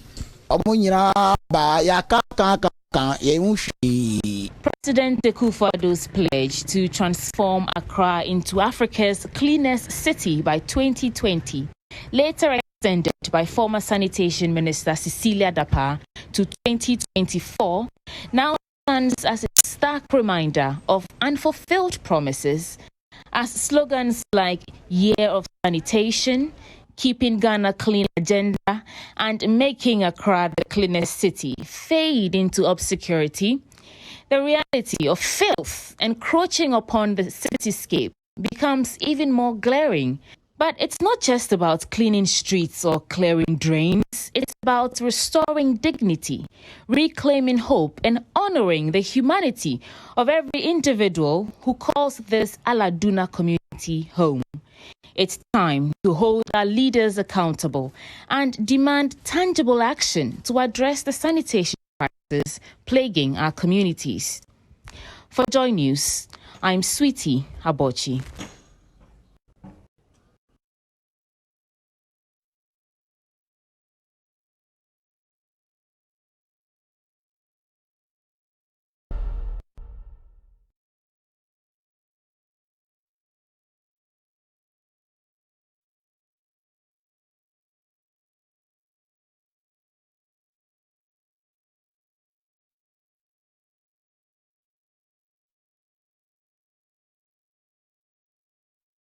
And we're back on the AM show. We serve you our first belt as far as the big stories are concerned. And on that first belt, we're going to be contemplating the big economic quagmire Ghana finds itself in. We're looking at a very tricky situation. The inflationary rate, the exchange rate as well. Then you are looking at unstable power supply and that internet difficulty that we faced, deadly cocktail. We'll be looking into those among other matters. And joining us for a discussion, we have Dr. Richmond Atuahene. He's a banking consultant. We'll also have joining the conversation Dr. Sharif Mahmoud Khalid, an associate professor in accounting and finance. But I'll start with Dr. Atuahene. Good morning to you, sir. Good morning. It's good to have you join the conversation. Do we have Dr. Khalid yet? Not yet, I believe. So we'll start with you, Dr. Atuahene. Even before we get into the nitty-gritty, I don't know whether you were watching right before we came on, our filth exhibition, and what we showed. And that is Accra for you, the cleaner city in Africa, as I don't know whether as per the plan, but what did you make of that, what you saw? The rains will soon be upon us again, and I guess with this filth, we shall have a lot to talk about. I just want your quick thoughts on that before we get into the main matters. Thank you very much. I think we haven't dealt anything with the filth at all, and it's getting worse. With all the slogans and the English and whatever we said, I think we have done absolutely nothing, and it's quite a disgrace to the country. If you want to make Ghana a tourism hub, as they've been proclaiming, I believe this filth cannot go on. And I don't think we have tackled it in any way. It has rather gotten worse. And my fear is that when the rain sets in, we're going to see a lot of distractions, and which they will then declare that they are sending what is called emergency team or whatever. NADMO. I mean, it is very disgraceful. I mean, if you see the filth that is shown, and it's all over the place. It's not that place alone. It's all over. And you begin to ask yourself, you appoint a minister of sanitation and whatever have you, appoint MDU and MD, whatever you call them, and they don't seem to be doing. But you see, they've all added to what I won't talk about it, but I want to speak about it. If you look at the public sector wage bill, it has jumped from 44 billion to 62 billion. And what job have they done to deserve to be paid? And this is very sad. You see, it is affecting the physical space, that people are not working and they are being paid. So that is what I'll say about the filth. Well, there we have it. Our filth exhibition. I'm grateful for your thoughts on the matter, but let's get into the substantive issues.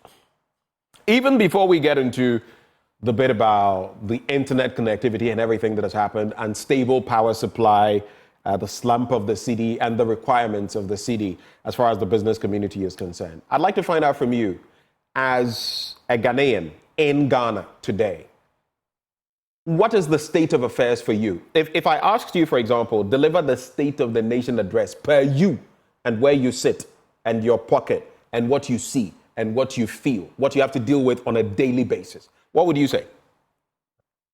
Thank you very much, Ben. What I would say is that I will start by looking at 2016 when we want to take the review over the last 7 years.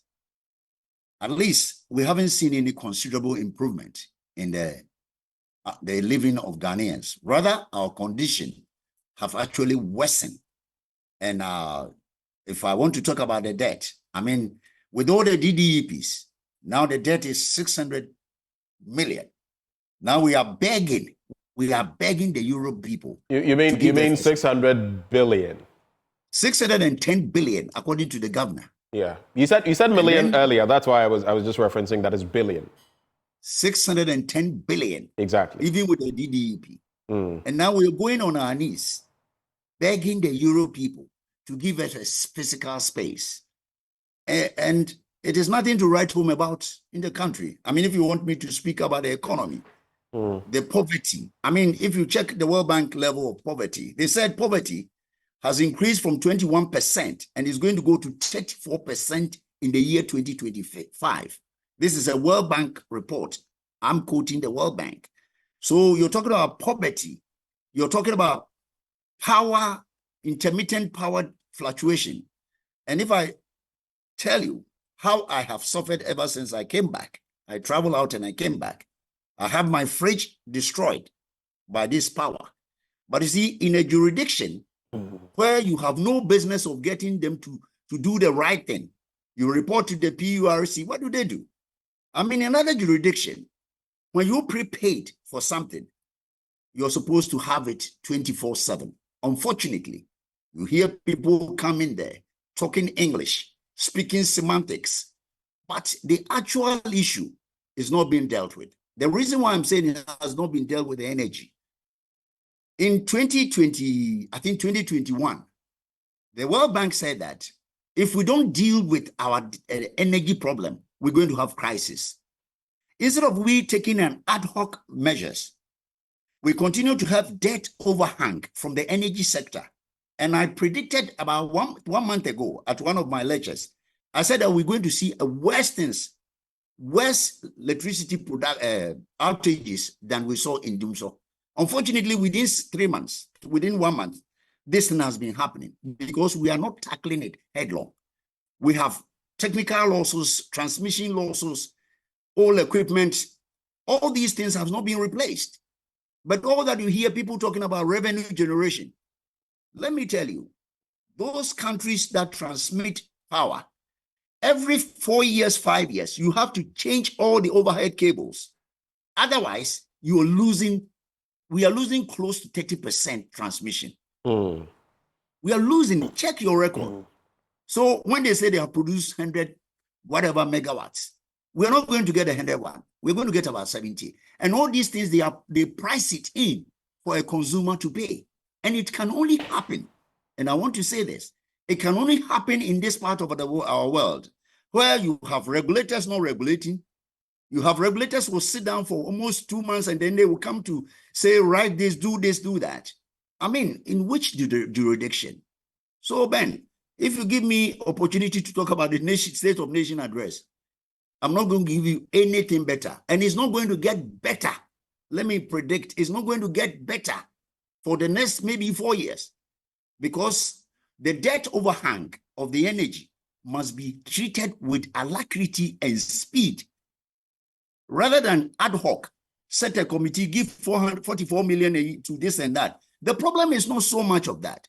We are having a transmission losses equivalent to 30%. And we are not dealing with it. We are taking ad hoc measures and we are doing things as if all things are equal. So if you ask me to talk about a nation, and don't let me tell you, when 2016, when the country changed over, 2017, inflation was 15.4. Currently, people are clapping their hands that inflation has come to 23.2. Look, our sister country, 2 sister countries, I'll give you a record check. La Côte d'Ivoire has 3.6% inflation. Togo has 6.7% inflation. So if you are clamoring and praising yourself, inflation coming down from 54 to 51.54.1 to, who are you trying to deceive? Who are you trying to deceive? Doing business now has become so difficult. Look, GCC, Ghana Chamber of Commerce, AGI, are saying, and PwC recently said that businesses, multinationals are moving their businesses from Ghana. Do you know what is going? In a country, a small country like this, we have 27 tax handles. And if you listen to the vice president himself, what he said recently, it is nothing to write home about. You mean what he said about the GRA and businesses, hounding businesses? Yes, we are saddling ourselves with so many taxes that our businesses are crumbling, because immediately you start business, the first thing you do that you haven't talked about production. You talk about tax. You think about how to go to fulfill your tax when you haven't produced. In which economy? And they say they are economists. They have studied PhD economics. They have done this. I have never seen PhD economics talking about taxation without talking about proper production. So I find it, if you ask me this morning to talk about State of Nation address, I'm not going to give you anything better. The country is at its worst position. Look at debt. The debt was 122.6 billion. And when they started borrowing, I was one person who stood and spoke at one of the forums at Kempinski, saying the way we are borrowing and not putting it into a productive and economic viable projects, we're going to pay through our nose. Today, we are paying through our nose. People, pensioners have lost their money. The interest has been so derailed. And what economy do we have? Absolutely, we have nothing. And the sad thing that I want to talk about, with all the political campaign people are making, what I haven't heard from anybody about how are we going to resuscitate agriculture and do economic diversification. Look, let me take you to Ivory Coast, Cote d'Ivoire. They don't rely on cocoa alone. They have coffee, they have banana. Currently, they have what you call, I don't know whether it's oil palm or what have we. Unilever in Netherlands are buying their oil, or their oil, palm oil or whatever you call it, from La Cote d'Ivoire. And you hear people talking about economy. We are going to do digitization. A country that cannot feed himself. It is not good talking about digitization. I want them to tackle economic diversification, especially agric. We are importing rice, equivalent to 1.2 billion. Not too long ago, I was told we imported yellow maize from Vietnam to feed the poultry. What sort of economy is that? You live in an arable land. You live in a forest area. You live in savanna. You import tomatoes and onion from a Sahelian country. It's a totally disgrace. A totally disgrace to those who are in power. And I don't know, I don't have words for them. I don't. Because people live in Sahelian, plant tomatoes and onions, Niger, Burkina Faso, and we send our trucks to import it to forest areas. And we don't want to tackle it headlong. So Ben, I will end here, because if you allow me, I can give you a lecture over the whole day. There's nothing in this place. There's no area that I'm going to give anybody positive. No area. But let's get surgical with this. And I appreciate where you're coming from. Your fridge has got spoiled and all that. I'll go back to Dumso briefly. But before I do, I just have a few questions to run by you. You say Ghana is at its worst. And my question is, at its worst compared to what? You say that you don't know of any PhD economics. I'm sure you're referencing the vice president who talks taxation without production. Bernard, I'm not referencing. Bernard, you're not referencing him. I'm making a case that yes. Because I was going to mention that he had said, he had spoken about moving from taxation to production. You heard him say that. So I was going to say, well, he's spoken about it. So why are you saying that but now that you've clarified, you weren't referencing him, that is fine. Why do you say Ghana is at its worst? Compared to what? What's the benchmark? What's the comparative? Compared to our sister nations. Yesterday, 3 days ago, Nigeria, with all their problems, were able to settle their Eurobond debt and World Bank debt without doing debt restructuring. And you cannot afford to repay what you have collected. And now you go on your knees begging, as if you didn't know what you were doing.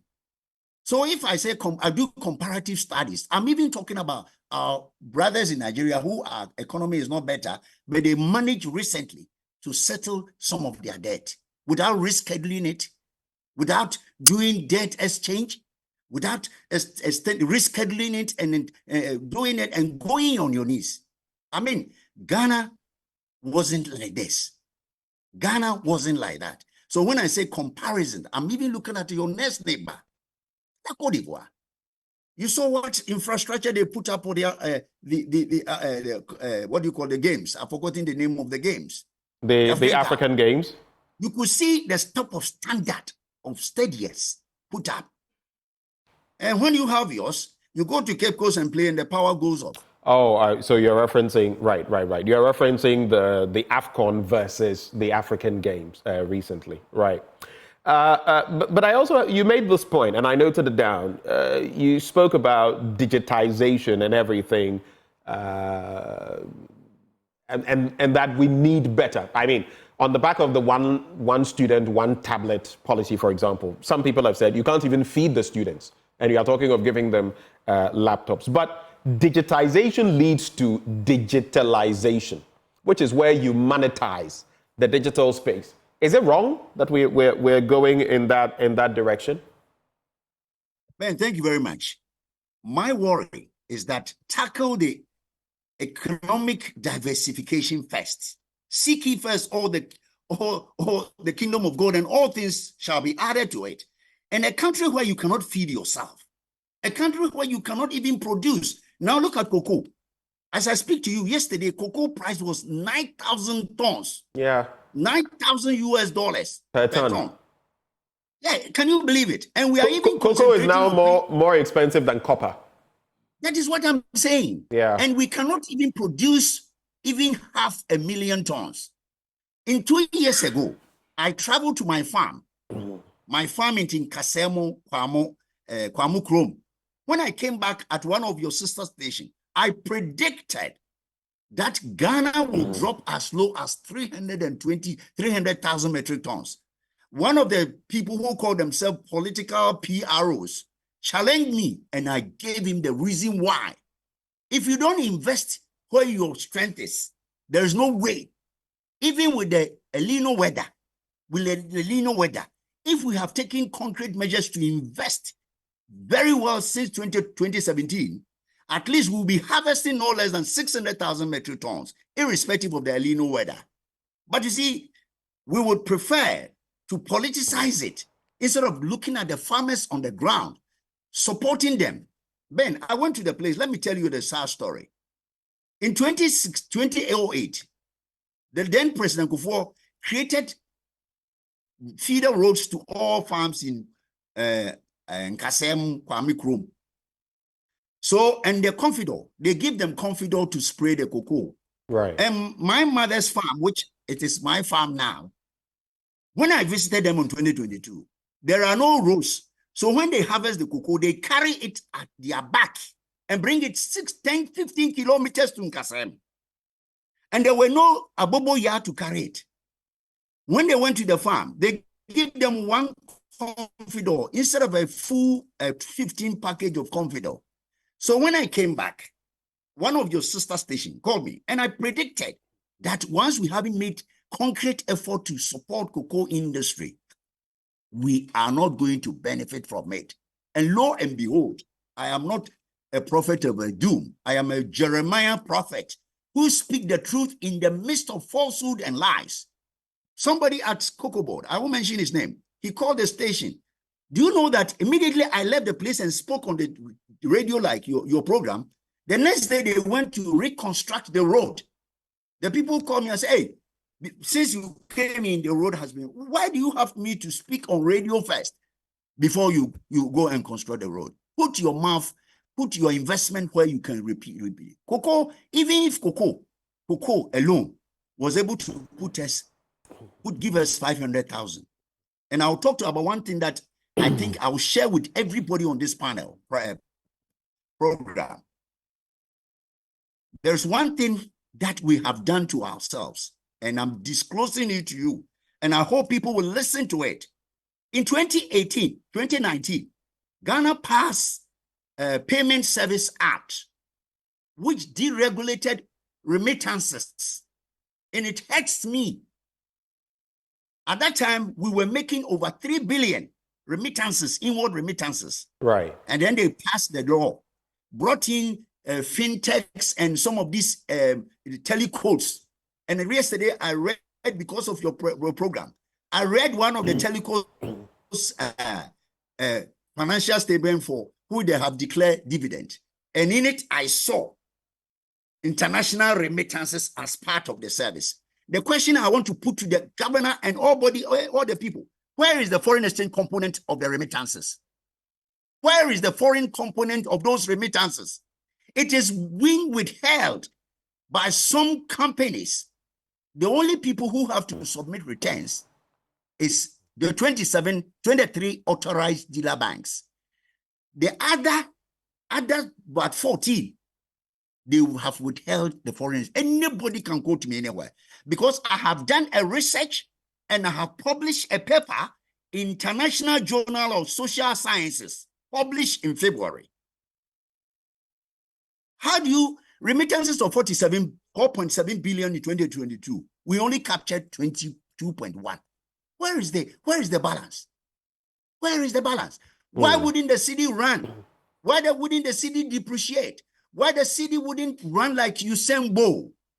Because we ourselves has inflicted damage to ourselves by passing a law going against the Foreign Exchange Act 723/2006, which says that nobody can withhold foreign exchange except BOG and the authorized dealer bank. Today, I speak to you without fear of favor. If anybody challenge me, I'll give you the word, study it, and question me. Why would we do that? Because remittances are part to support the economy. Now, remittances have been deregulated. People are withholding it, the foreign currency, and then just receiving the CD. What does it do to the economy? And that's an interesting point you make, because even if you look at some of the data, you would see that the World Bank is reporting that remittances to the country were a certain amount. Over 4 years, we've lost about, over 4 or 5 years, we've lost about 20 billion. And it will reveal that while we may be saying in this year we got 2.something billion, the actual figure is about 1 billion more. In fact, if you look at those metrics, you would realize that if we had those remittances and got the value of taxes on them, we probably wouldn't have needed to go to the IMF. But let me take you briefly back to a point as far as our power situation is concerned, and then I'll come back to the substantive issue of our economy and everything in between. Now, if you look at the 2024 Energy Outlook by the Ghana Energy Commission, they themselves subtly determined that we would get here where there would be doomsday. If you read part of that statement, it says, in 2024, installed capacity of 5,194 megawatts with a dependable capacity of 4,756 megawatts will be available to the grid and utilized to meet the projected system peak demand of 3,788 megawatts, giving a reserve margin of 25%. However, factoring in planned scheduled maintenance for generation units and fuel supply situation, available capacity could be 4,400 megawatts of the total dependable capacity, which then means that out of the installed capacity of 5,194, we had a dependable capacity of 4,756, and then we knew that at a point we would have less than 4,400 megawatts of that dependable capacity. The question we would all ask is, knowing this, what did we do in the interim? Knowing this, what did we do? And today, you can't even use the term doomsday, because if you use it, some people get unhappy about it. It makes me laugh, but anyway. Man, thank you very much. I would want Ghanaians to be honest and truthful and act with integrity. If you are not making it, tell the whole country, this is the program and we are scheduling it. Yesterday, for instance, an old man like me, the little food I had in my fridge, all that I sought in the morning, it was just off. And nobody is going around even to apologize. You see, it is, I'll repeat, man, let me say this. All these problems stem from the way we work in this country. People don't respect consumers. In other jurisdiction, before you can say jack, the people will come with vans. Oh, we apologize. We are ratifying it. We will do it. This one, he does it with impunity and then come and sit on the radio and begin to justify what he's doing. What sort of country is this? And you call yourself you are going to develop. What are you going to develop? In developing countries, you need to have these sort of systems. Oh, I will put my power off for so and so period. I will come back. Even if you don't call it doom so, say that we are going to do a timetable for power rescheduling. I mean, nobody will fight you. But because you have used the word to slight people before, you are afraid to even to mention it. And anytime you come to on defense, you say, oh, it is not that. Our system has failed. Greco has failed. So and so has failed. Who cares about failing? A consumer who has paid for a product expect to have the product to meet its spec standards. It is not, I don't believe in you telling me that this and that. If you couldn't supply it, tell us. Let me ask you this question. If this morning you walk to a bank to collect your salary, and the bank manager tells you that, oh, we don't have money. Wait, we are going to collect money from deposited account. Would you be happy with it? You will not. But this is exactly what these electricity and water people are doing. Where I live, I pay my water bill consistently. But if I tell you, I don't know, water doesn't come. And when you go and ask them, oh, the system is this. So the money you collect, do you collect it for what? So Ben, it is very sad. Very, very sad. Well, from where we've been from 1985, where I've been part in this country to today, at times I feel very, very disappointed that I should have even overstayed somewhere I was rather than coming to support this economy. Not at all. I regret it because what I have seen over the last 6 years is nothing to write home about. I can feel the passion and the exasperation in your voice, but together we shall build, and hopefully things get better. I'm excited about what is happening in Senegal with Bassirou, 44-year-old, and the wonderful things he's doing. But let me also bring through Dr. Sharif Mahmoud Khalid. He's Associate Professor in Accounting and Finance. Dr. Khalid, a very good morning to you. Thank you for joining the conversation. Hello, Doc. Can you hear me? Please unmute. Okay. Hi. Good morning, Ben, and thanks for having me. It's good to have you. It's quite the cocktail that we're discussing. I don't know for how long you've followed Dr. Atuahene's interactions and everything he said. If you followed it from the very start, I'd like your brief take on everything he said before we get into your own analysis of the substantive issues one by one. We'll look at power, we'll look at the Cedi and all that, but just a quick bite on that. Well, I've been following Doug and his passionate inputs into our national development for quite some time now, and he's one of the genuine voices I've actually come across. It's not to placate him, but that's the reality. And I mean, something dearest to me was I spoke to my dad, 70-plus-year-old father back home in Ghana, and the first thing he told me was that all my air conditioners in the house are blown. I was like, what happened? He's like, well, a transformer nearby got destroyed and affected the entire neighborhood. So it's the same fate as Doc indicated with his fridge. So every single air conditioner in the house is blown, right? And I asked that, what has ECG done about it? And he told me, what could ECG do? Because, they don't have any consumer protection issues to talk about, and they don't have any protection to the end user consumer. And this is the fate of the country. I'm wondering how many people, because interestingly, a house nearby got burnt by the same, power disruption. So it tells you the kind of fate people are going through as far as electricity distribution is concerned. Yet still, you have an MD of such an institution who sits on national TV and is emboldened enough to tell people that it is beginning to compare about what is a privilege and what is not a privilege when it comes to a prepaid service. It tells you that he himself doesn't have the understanding of the cut-out job he has to do. And this is most unfortunate. Right. You come to the issues of cocoa in terms of investments and the likes. I'm just picking bits by bits in all the issues Doc talked about. I mean, never in the history of this country have we ever cracked a sweat to even put together a cocoa syndicated loan. That has happened under this regime. Where are we going with all of this? So on the international market, it's been a big struggle to pull together a syndicated loan. And all of these things, as you'd see, they just don't only affect the local economy, they affect the currency issues as well. When I come to that, or when we are talking about the economy, I'll bring that in. Again, Doc talked about issues of La Côte d'Ivoire and, kept making examples to Abidjan. Abidjan is now becoming a hub for headquarters of multinationals. L'Oréal, which was under a free zones, is moved to Abidjan. ENI is moved to Abidjan. Right now, what I'm scared of is when Nestle decides to move to Abidjan, what will we be left with?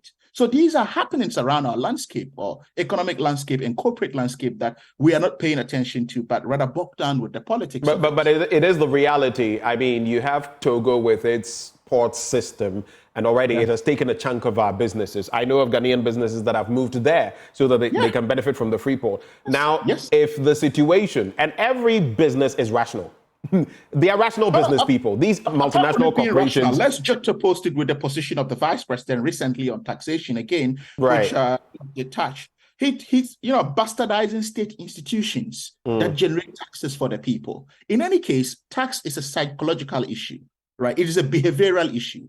If you rack up taxes, look at the tax handles we have, over 27 tax handles.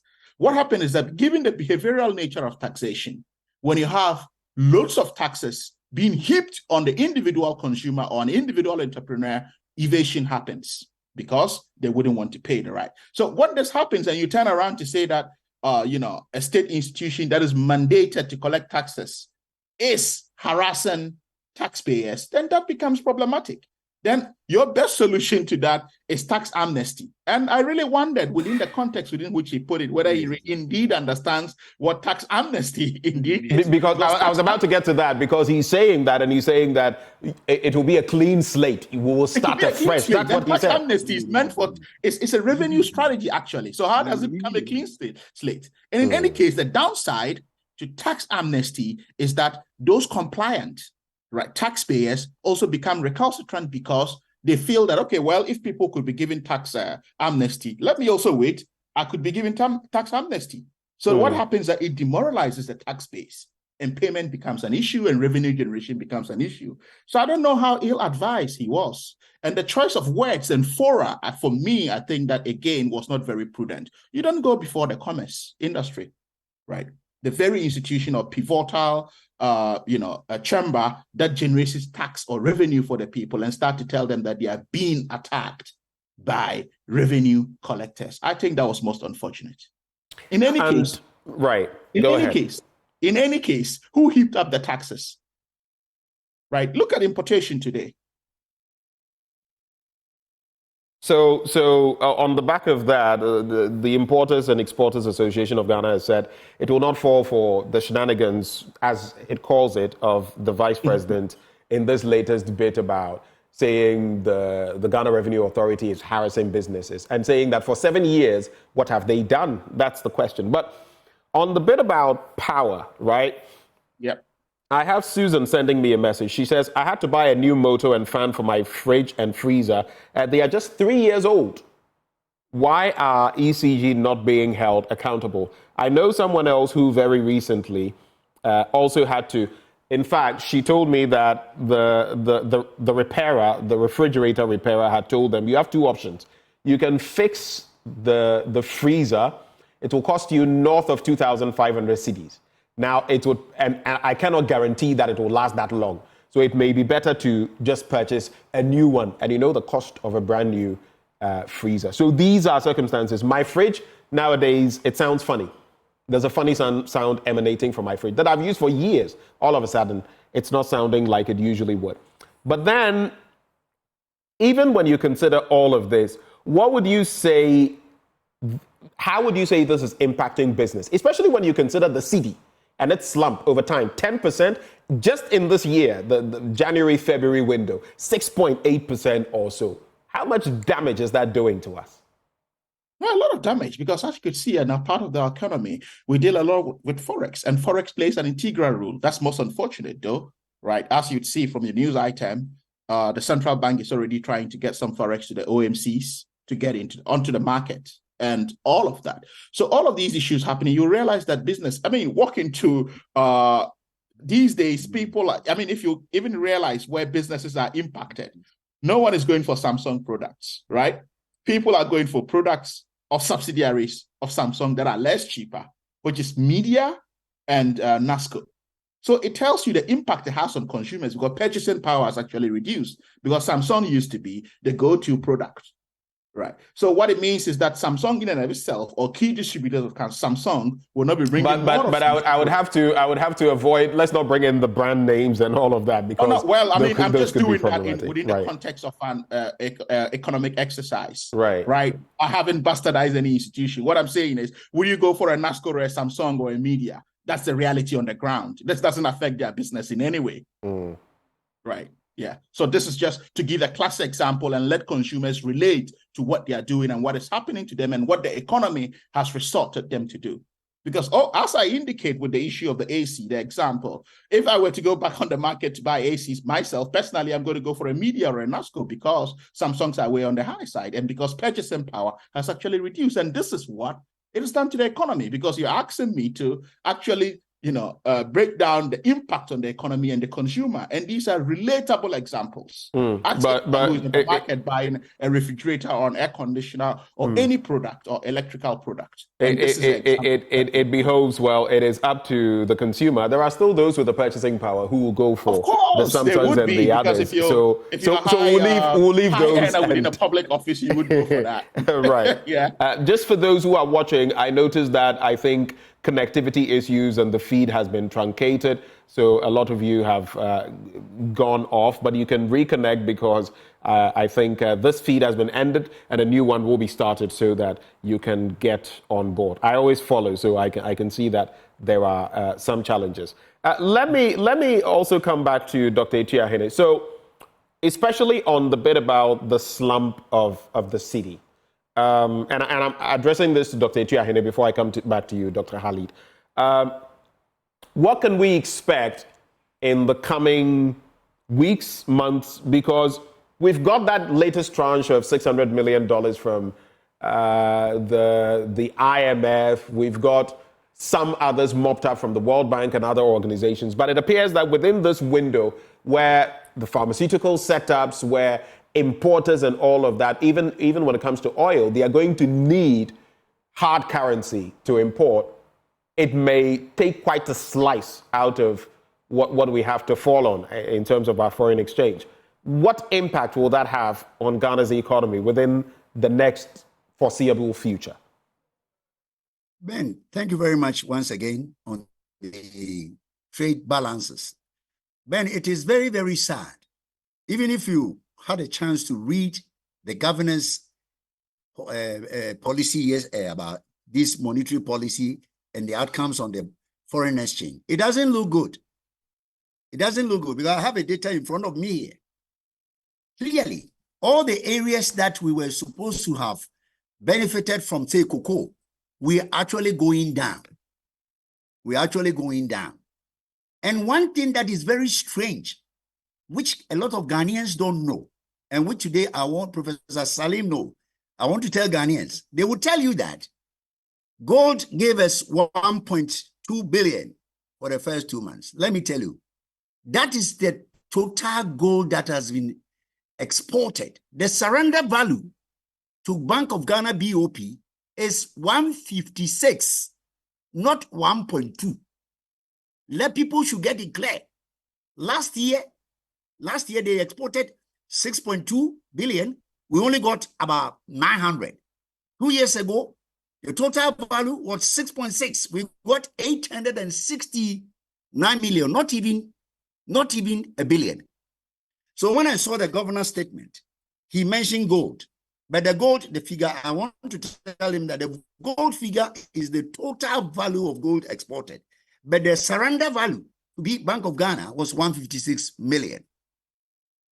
Now, let us go to non-traditional export. The governor himself said that it has declined. And it is all about supply and demand.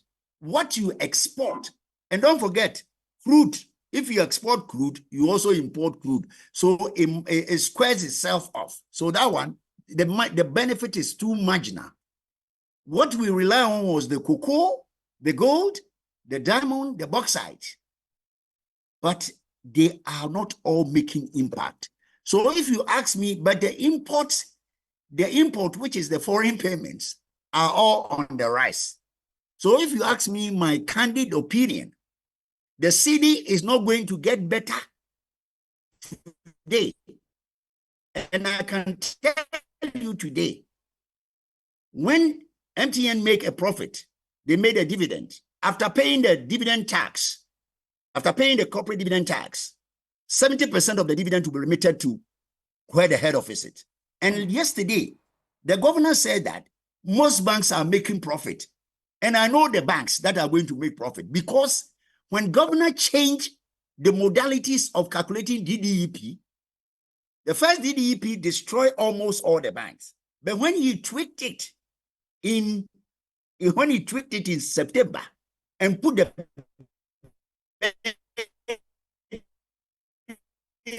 Bank of Ghana, all the banks, all the foreign banks are, and when they all go into the market to transfer, what it happens to us is that it put pressure on the Cedi to the dollar.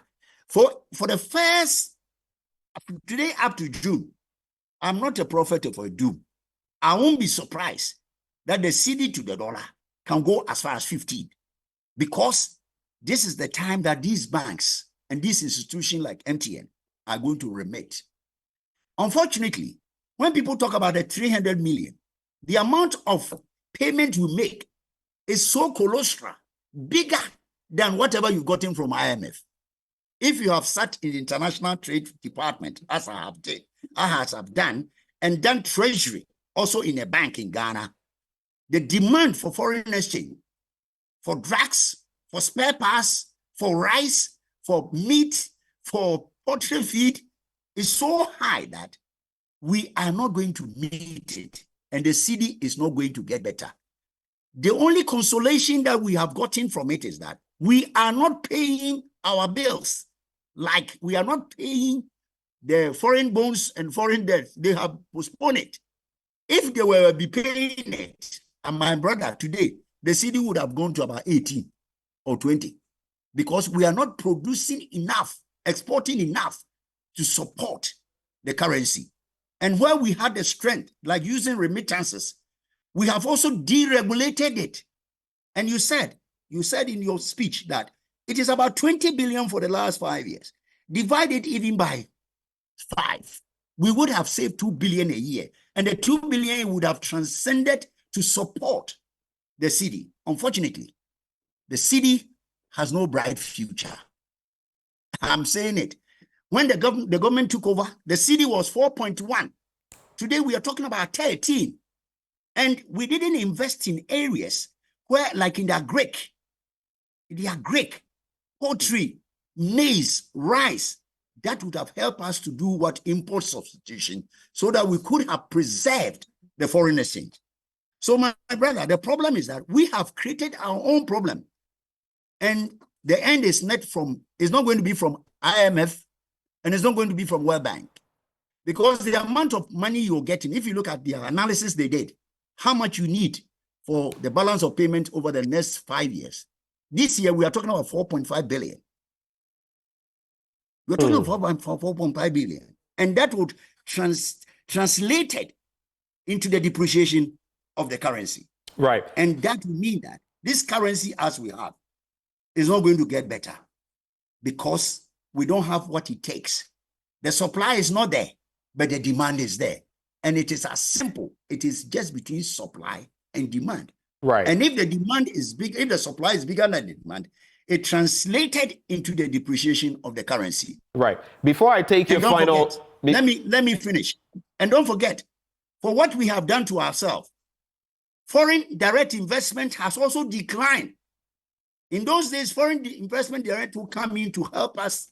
Unfortunately, because we declare ourselves bankrupt, and now we are now struggling. Who wants to come into Ghana to do investment in Ghana? All these things impact on the Cedi. So that is what I will say for the time being. Right. When I come back to you, I'll be taking your final thoughts, and maybe you can also share your thoughts on the internet situation we have faced. But coming back to you, Dr. Khalid, about 10 years ago, today, to this day, the Vice President, Dr. Mahmoud Bawumia, held a lecture referencing the restoration of the Ghana cedi, among others. At the time, the cedi to the dollar was around 3 cedis. And here we are. And so I'm talking about 2014. And here we are. It is 13 cedis and 74 pesos or so. I'd like to find out from you, considering that, and considering what Doc has been saying, that our currency, it's not going to get better over the next 4 years. He talks about the cedi has no bright future. That's what he says. And he says he wouldn't be surprised if it hit 15 cedis to the dollar by June. Are you going to corroborate this? Are you of the same, do you share those sentiments? Yeah, I'm on the same page as Doc, and I'm going to just, buttress my points, right? Lower exports revenue is one of the issues that can really affect the currency underperformance. Now you look at issues of export revenues. Export revenues obviously will have to go down or have gone down due to the tax issues that have been actually, the burden of taxation at our ports. It's become very massive. You look at the items. Try to bring a Hyundai i10. Again, this is me mentioning a brand which is basic to actually give a classic example of what is going to happen. The cost of the vehicle probably in Belgium and what you pay to get it off at the port, right? It's probably 3 times the cost of the vehicle or twice the cost of the vehicle. So you would realize that, again, a lot of people are going to, stay back from actually importing such. So what happens is that is going to impact on revenue, right? A surge in importation. We're importing rice. We're importing oil. We're importing almost every commodity into the economy. Again, that is going to happen. That is not going to stop anytime soon, right? We look at speculation on the market, right? This speculation has been self-inflicted. And I would come to a point where we've had the last straw that just broke the camel's back as far as speculation is concerned. So you look at issues happening around the central bank, posting of losses and how it was treated. All of this feed into issues of speculation and currency trading, right? Or traders engage in currency issues or speculating on the market. Now we had an IMF program and the first tranche came in successfully. The second tranche took a lot of speculation to come in, and you have traders hedging their bets, traders gauging this. Cocoa syndicated loan, again, it did not come in as. So it really disrupted the market. So people couldn't gauge and heightened speculation.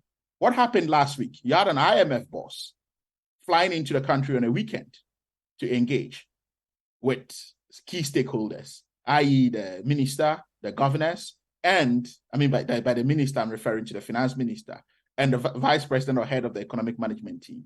For no reason, there's no conference in town. There's absolutely nothing happening in town. And yet you have the IMF boss with her key principal officers flying into the country. Again, that is a big trigger of speculation. Why did she fly in? A lot of people don't know. You, the media. What do you think? What do you think? Well, it gives speculation because negotiations are ongoing, right?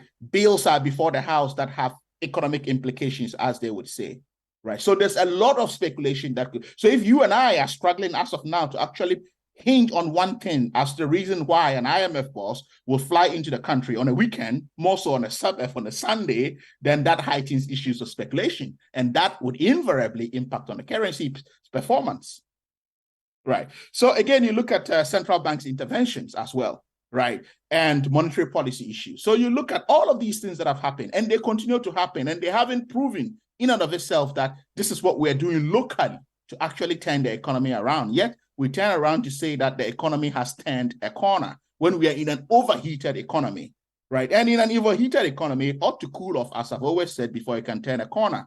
We haven't cooled off yet. We're in the process of cooling off thanks to the IMF. What domestic policy have we in place to actually cool off? None has been proffered so far. So as far as I'm concerned, we're still, heading for tougher days and tougher times to come as far as monetary issues are concerned, and for the matter, the cedi is concerned. And this would invariably impact business. And for me, what worries me a great deal is any government that is going to take over from this government would be in serious trouble. Speaking of which, election year and this big ticket expenditures is also coming. And with the IMF's boss presence, what she alluded to, the fact that most of us have been proffering over the airways that we've been attacked of, is that there were big ticket items that were spent on in the election year of 2020. We're going to have the same because we don't have that discipline. Just to conclude, gentlemen, a minute each. We also have the thorny issue of the internet situation. Just as we were having this conversation, I mean, part of it has been truncated online, partly due to some of these challenges. How messy does that make the already difficult cocktail that especially the business community has to deal with? And final words. So I'll start with you, Dr. Khalid. Your 1 minute, maximum 1 minute, 30 seconds. I'll do same for Dr. Atuahene, and then we're gone. Well, I mean, you mentioned issues of digitalization and digitalization, right? So I think that most of the investment we've put in so far, we're probably still very reliant on subsea cables. It's about time we come together, probably as even a sub-region, to have investments in our internet space, especially by launching satellites. I think that would go a long way to actually lower Earth orbit satellites. Yeah, to actually help improve the space, because it tells you what can happen, and it also gives. Imagine this happening on polling day, on an election day. It's going to be chaos, and you don't know what is going to result in. And I think Doc again did make a fundamental point. You have all of these telecos in town that their key mandate is to provide quality voice and data services. Yet they've been involved in financial transactions. And for me, this is something I've been speaking against from day one. Thankfully, I have someone supporting me for the first time, because, I mean, they can collaborate with banks to develop their apps and systems, but their core mandate is to provide quality voice and data services. And that should be their focus, allowing them to get into gray spaces, actually gray our economy the more, and this actually affect revenue issues. You look at repatriation of forex and the likes of that, which all impact again upon our economy. And that, for me, I think that we have to actually have a roadmap to actually fixing all of this, because you have the internet space, and look at what is done to a lot of businesses. And for me, again, this also comes with an opportunity. Let's just not look at the dark side of it. Those that are already in the data provision spaces should also see this as an opportunity to actually get innovative enough to produce data from other sources. Thank you, Dr. Khalid. Final points, Dr. Atuahene. Thank you, Ben. I think Prof made a statement that the fiscal indiscipline in 2020 was 15% of the GDP. When the IMF director, the CEO came in, he told them that we shouldn't do anything that will stop the fiscal discipline. Because if you commission projects, whatever, computer to people, whatever, without actually planning, what you're going to do is that you're going to destroy anybody who takes over the economy. Like Prof said, anybody who takes on this economy, he needs the grace, Allah's grace, to be able to move this country, because where we are, it will be very difficult. Now, let me come to the internet. Like Prof said, somebody comes in and to do data and voice, and suddenly he shifts a core business to remittances where he thinks it's cash cow. What would he do? You see, I've always been saying this to the banks who are in digitization. I say, I for one, have been in risk. Don't talk about digitization, doesn't talk about the risk associated with it. One day you get up in the morning, I predicted this thing that happened. A friend called me and said, are you a prophet? I said, we're going to have a challenge. So the man called me and said, Doc, did you see this coming? I said, because we are talking about out front, we are not talking about the back. And if the whole British Airways could have a challenge to fly 2 years ago, I don't see how. So those who are talking, the minister who is talking about, they should be talking about fallback position. Right. Like the doctor said. Right. Why don't we be thinking aligning ourselves with the Indians to give us a satellite in the air so that we will have this digitization? Digitization depends on this infrastructure. If you haven't put it down, please forget it.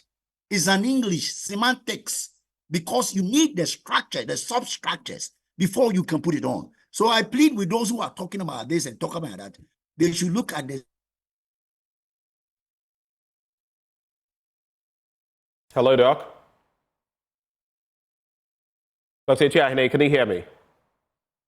Well, I think there's a connection or connectivity problem, which actually reflects what we're talking about. Some of it could be the internet challenges in there, but I think we get the thrust of what he's saying. Those who joined us on this discussion, Dr. Richmond Atuahene, a banking consultant, together with Dr. Sharif Mahmoud Khalid, Associate Professor of Accounting and Finance. Thank you, gentlemen, for having joined the conversation. Well, also coming up on the show, we're going to be talking about the staggering road accident statistics year on year and the latest developments. Later on, we'll also talk about the one student, one tablet policy and everything in between. Stay with us for the latest. We'll be right back.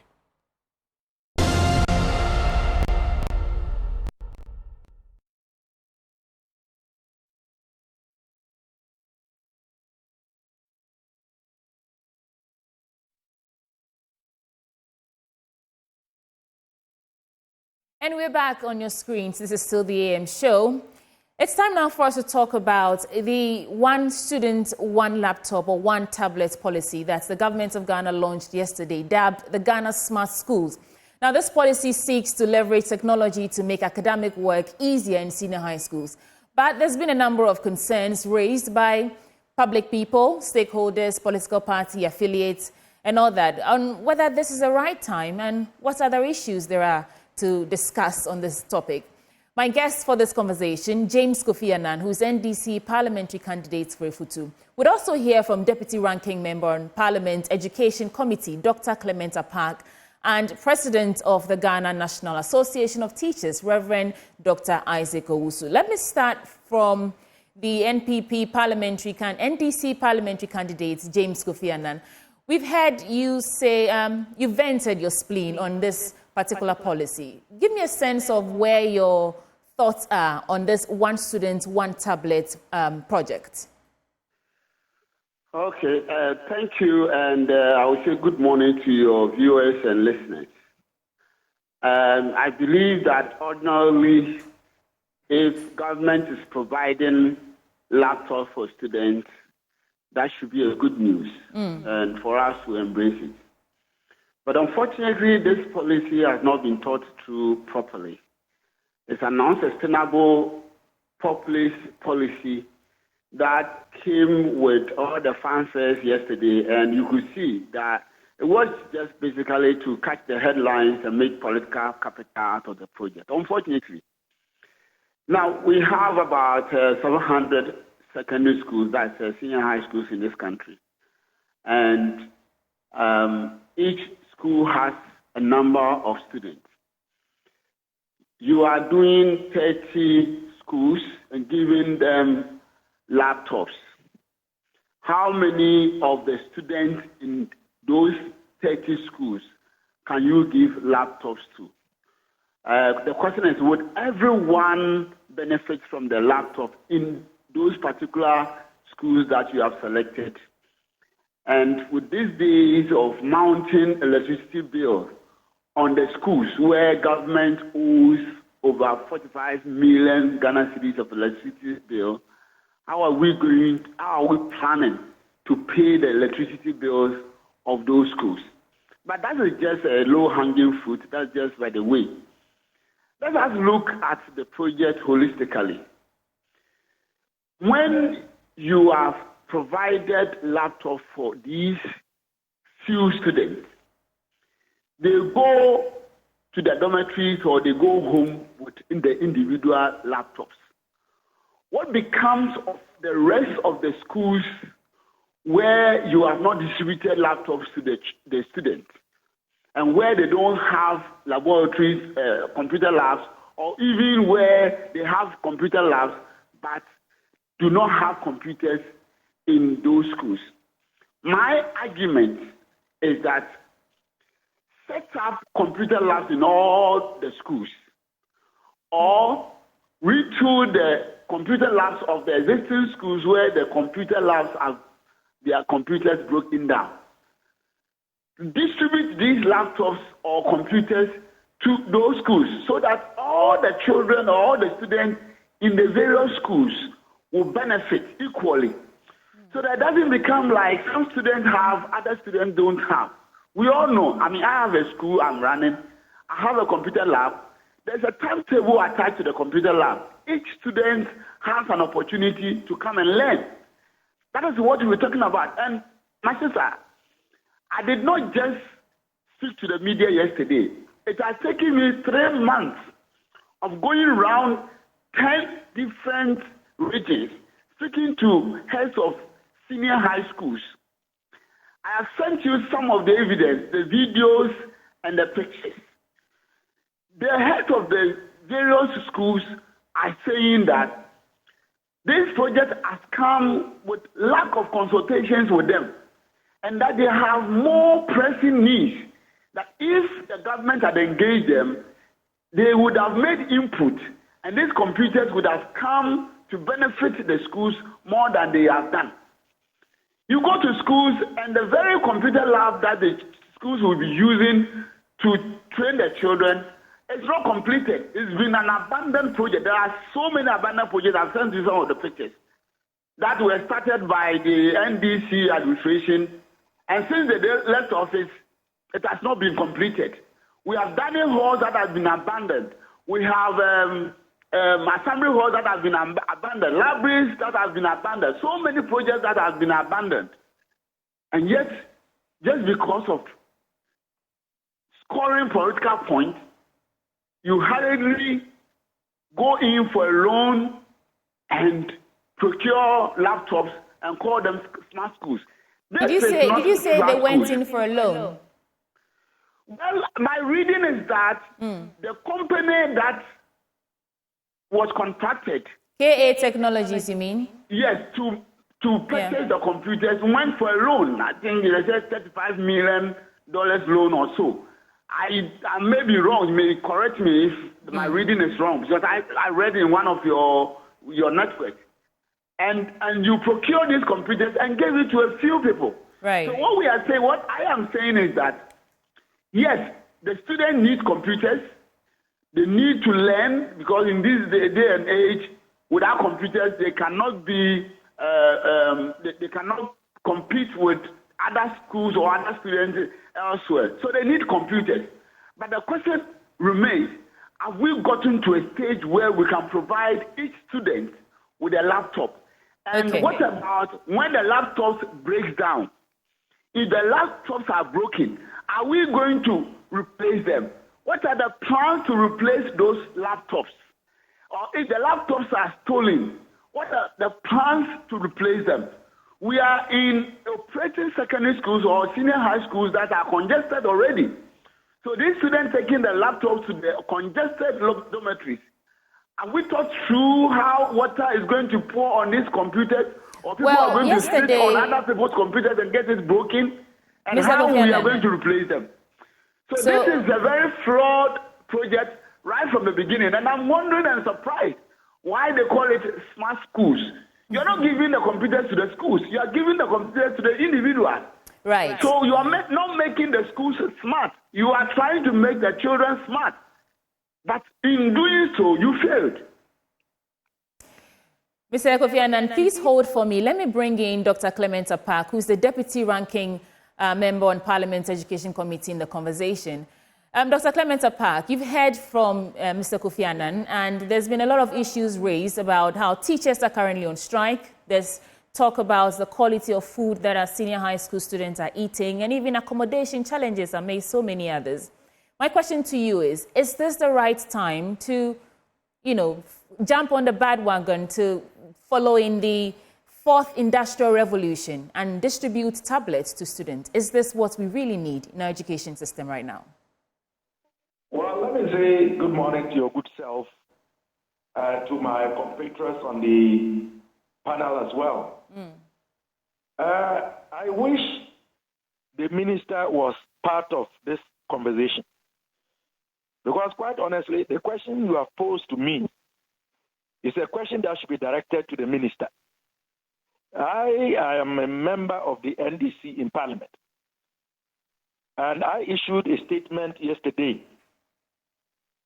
exposing the attempt by this government to hoodwink Ghanaians into believing that they are fulfilling a manifesto promise. Our take on this is this. The NDC, in principle, is not opposed to the provision of tablets with educational content to enhance the learning experience. In fact, in our 2020 manifesto, on page 70, under education, we indicated that we will provide free tablets with educational content to teachers and students to enhance teaching and learning. And we made that proposal on the back of the experiences from COVID and how, in the wake of the pandemic, teaching and learning was grounded. The current government, in its manifesto for 2020, on page 57, under promises, promise number 1, 2, 3, to do with ICT, indicated to Ghanaians that discussions were ongoing towards the distribution of tablets to junior high school and secondary school students. That was the manifesto promise. So we, the NDC in Parliament, are coming to this first based on the manifesto promise that the NPP made, and also querying the timing of the rollout of this policy and asking questions with regards to the policy guidance or the policy document for the implementation of what the president launched yesterday. First of all, if we are to take the NPP manifesto, which is very important, because the NPP and what the president did in the presence of the flag bearer of the NPP, Alhaji Dr. Mahmoud Bawumia, is to seek to tell Ghanaians that the NPP has fulfilled a manifesto promise and therefore deserves another opportunity to continue to govern this country, which is not the truth. Strictly speaking, government should have been telling us, Ghanaians, that it has made provision to procure and pay for about 2.4 million tablets and not 1.3 million tablets. Well, we have a student population in the secondary school system, per documents presented to the Education Committee by both the Ministry and Ghana Education Service, of 1,331,219 students in secondary school. And for junior high schools, we have slightly above 1.4 million. So if we are to hold Akufo-Addo and Bawumia and the NPP to strict proof, the number of tablets that should have been procured and distributed even before today should be in excess of 2 million. But be it as it may, they have decided to forget about the other side of the promise, which is to provide tablets to junior high school students. And they are focused on senior high school students. We have 1.3 million senior high school students. Well, Dr. Park. Hello, Dr. Park, if you're still with me. Yesterday, during the launch, they mentioned that this was the first phase of it. But what I want to probe now, is it a case of the timing that's the point of contention? If this had been done, say, 4 years ago, would you have the same issues, the same concerns that you're raising now? In the budget or the Get Farm formula to procure the additional tablets. So there's nothing like a first phase because there is no financial provision to procure any additional tablets. Where are they going to get the money? They have not told us where they are going to get the money. And provision has not been made in the last budget of Akufo-Addo. Neither has provision been made in the 2024 Get Farm formula, which is the last under this government. So the president and his government should not take us for granted. You can't just tell us that you are going to distribute 1.3 million tablets before the end of the year, and that this is the first phase, when you have not made provision for that. We wouldn't buy that today, we wouldn't buy that tomorrow, and we will continue to expose this MPP government for being insincere, for being incapable of fulfilling his promises, and constantly trying to hoodwink Ghanaians into giving them credit for what they have failed to do. And that is exactly what is happening.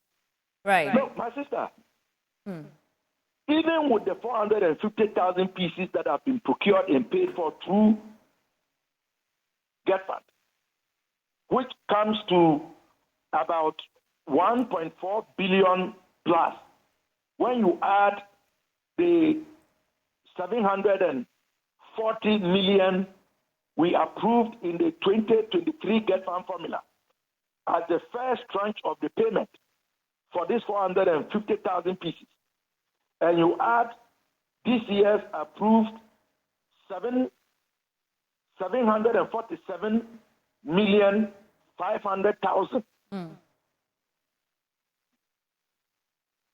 for the pieces that we have paid for. You ask yourself, what is the criteria by which 450,000 out of 1.3 million students are going to be selected to benefit from these laptops? Right. Dr. Park, please hold for me. Let me bring back Mr. Kofi Annan into the conversation at this point. Now, Mr. Kofi Annan, you talked about sustainability and the timing. I mean, the convenience of the timing is not lost on us. But the issue of the fourth industrial revolution and how technology now determines the way we move, how we communicate with each other and all that. The policy in itself, would you say that it's bad? Is that what you're saying? We lost Kofi Annan. But we also have the PRO for Ghana Education, the Ministry of Education, Mr. Kwesi Kwarteng, on the line. Mr. Kwesi Kwarteng, thanks for joining the conversation. I was asking Dr. Apak that in the face of all these challenges that we are currently facing when it comes to the education sector, teachers are on strike, there's issues on quality of food and infrastructure and all that. Is this what we need at this point? And the convenience of the timing, how do you respond to that? I'm not sure the logic is that because there are challenges, all other sectors of the economy should be closed. Like yesterday when we interacted, you cannot say that because the road that leads to my house has some potholes. So because of that, government should not build the motorway or any other route. I mean, that logic will not suffice, particularly within the 21st century, the fourth industrial revolution, where our students have to be within the digital space and also be able to learn what the rest of the world are learning so that we'll be able to achieve some level of socio-economic transformation. So yes, all the challenges within the education sector, like any other challenges, can be fixed at the same time. And it is not, you do not necessarily have to itemize the challenges that confront us as people and say that you are solving this and you finish it. If you are not very careful, by the time you finish solving the other one, the other challenge will be more greater and you need more effort to solve it. Okay, now Dr. Park was just saying that in your manifesto, in the NPP manifesto, you made provision for both junior high school and senior high schools. And so if you're now saying that you're providing one tablet to one student only in senior high schools, then it still qualifies as unfulfilled promises. What would be your reaction to that? Dr. Park should also be bold to also mention two social intervention policies by the NDP administration. But for us in the Ministry of Education, this is what is most important. What is most important is that at the basic school level too, they have also not been neglected. In the coming weeks, we are going to launch the Ghana Smart Classroom project. This has to do with smart schools, and the smart schools are at the secondary school level. We've finished the installation of about more than 663 basic schools, fully finished smart classrooms with a state-of-art technological devices and equipment that we are also yet to launch. I'm sure in the coming weeks we invite you and we'll communicate even to the rest of Ghana. Well, thank you so much for joining the conversation. Dr. Park, I'm sure you heard the PRO for the Ministry of Education. Well, he has conveniently avoided your question with regards to their promise. He has also conveniently avoided the fact that government has only procured and paid for 450,000 pieces. Yet they are claiming that they are going to distribute 1.3 million tablets. Clearly, he has not given you a response as to where government is going to find the money and whether or not the money is available to buy additional tablets to ensure that all 1.3 million students in secondary school get the tablets. So we will leave that to the better judgment of Ghanaians. Right. But the point I was making was that even with the 450 pieces paid for out of the expected 1.3 million, what is the policy guideline as to how this program is going to be implemented, and what is going to be the criteria to be used to select which schools are going to benefit from what we know has been procured and paid for? And these are legitimate questions. Yesterday, I posed that question to the Executive Director of Sendlos and Dr. Ejabo, and he said that as we speak, all 30 schools have laptops in the schools, just not handed over to the students yet. So all the 450,000 laptops, according to him, have been distributed to the various schools. I thought I should chip that in because you were asking. And what was the criteria of selecting those 30 schools? I am a member of the Education Committee. I am in leadership of the Education Committee. We have met with the minister. This issue has come up on the floor of Parliament. We posed the same question. The minister could not give us a response. Right. Dr. Park, this is all time will allow us for, and hopefully we can pick up this conversation another time. Dr. Park is a deputy ranking member on Parliament's Education Committee, and we also spoke to the PRO for the Ministry of Education, Kwesi Kwarteng, and the NDC parliamentary candidates for Efutu, James Kofi Annan. That's all for this segment, but later coming on, there's a staggering road accident statistics provided by the National Road Safety Authority, and they've reported an increase in road crashes during the first 2 months, that is January and February 2024. We'll bring you details and an in-depth analysis and conversation on this and how they plan to keep the citizens safe in this Easter. Stay with us, we'll be right back. Welcome back on the AM show. Let's talk about road traffic, responsible road usage. You know, I like to say that if you get into an accident, it's partly because you lost some sort of control. Now, they're saying that 2,260 road crashes involving 3,910 vehicles have been recorded in just January and February of this year, 2023. My guest in the studio with me to have this conversation is the Director of Regulations, Inspection and Compliance at the National Road Safety Authority, Kwame Kodia Atuahene. Thank you so much for joining us. Thanks for having us. This conversation. Now, we are just concluding on the first quarter of the year, and you have over 14,000 crashes recorded for accidents between January and February already. What do you think accounts for this incidence of road crashes? About 2,000 thereabouts, you mean? Okay. Yeah, so, well, good morning to your viewers again.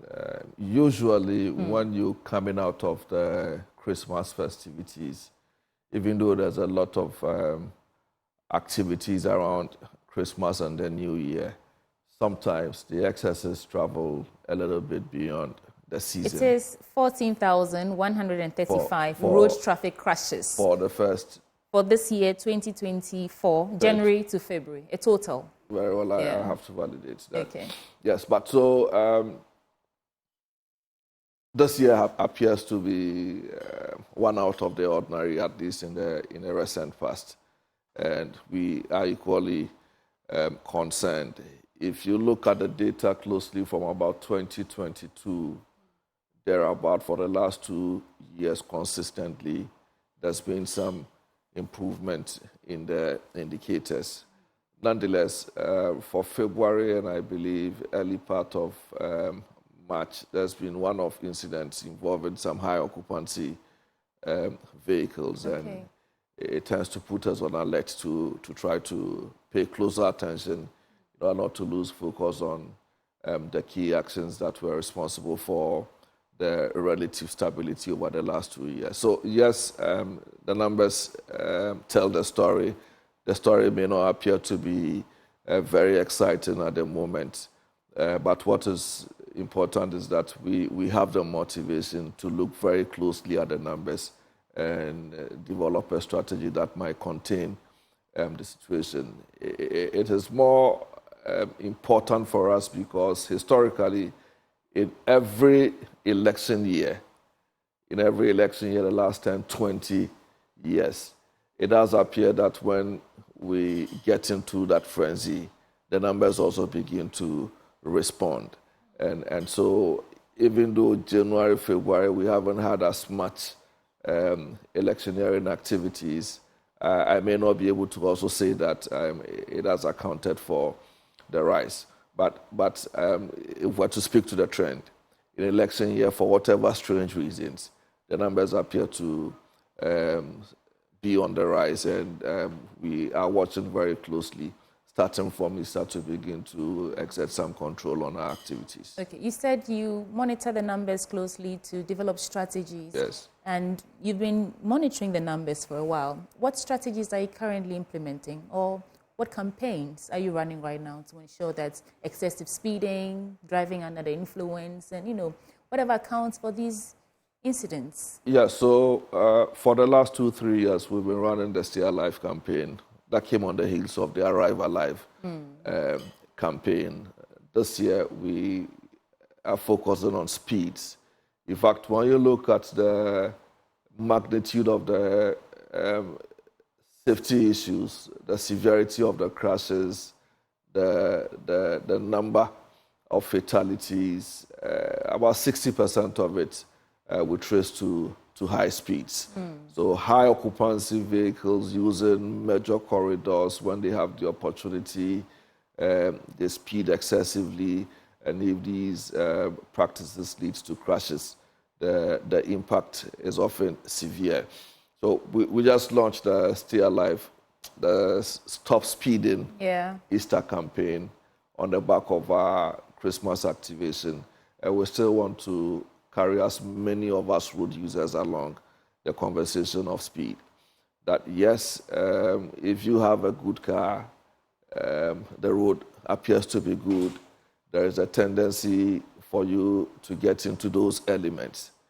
But we have said it time and again that if 2 vehicles, for instance, were to leave Accra for Kumasi, and one decided that he will ignore the speed limits and the speed requirement as known to us, even when the speed limits are non-existent, and the other decides to speed their life to death, the reality we have found over time per various observational studies is that the time that the first might save really is in most cases between 5 and 7 minutes.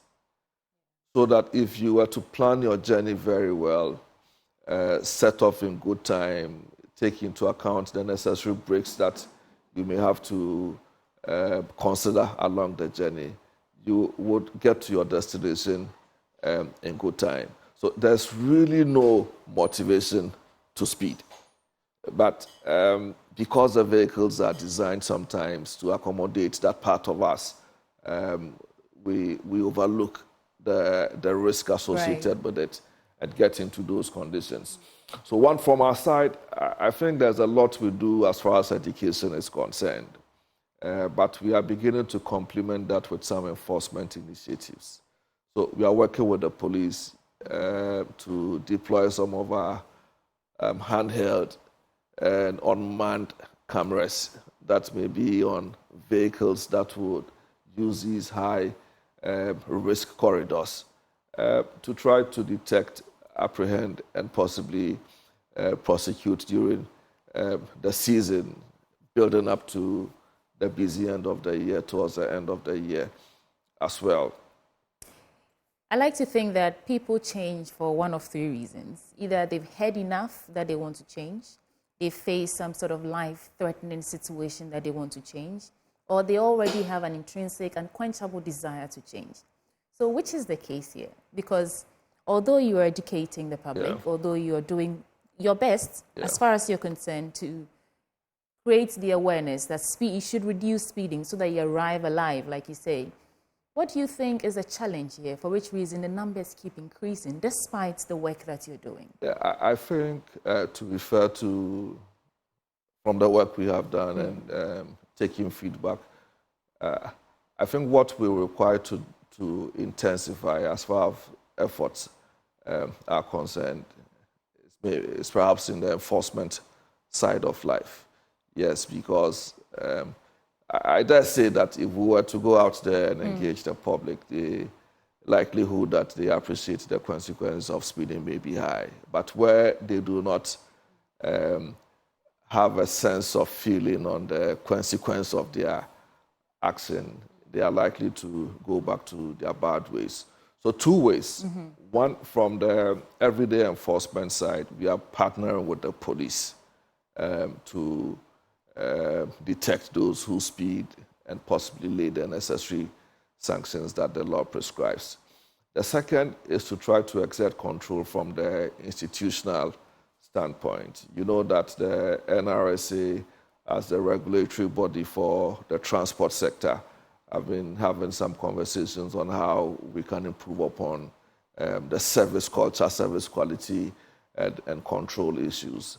And one of the discussions we've had the last week or two when these numbers were beginning to show up is how we can probably begin to enforce the rules on speed limiters.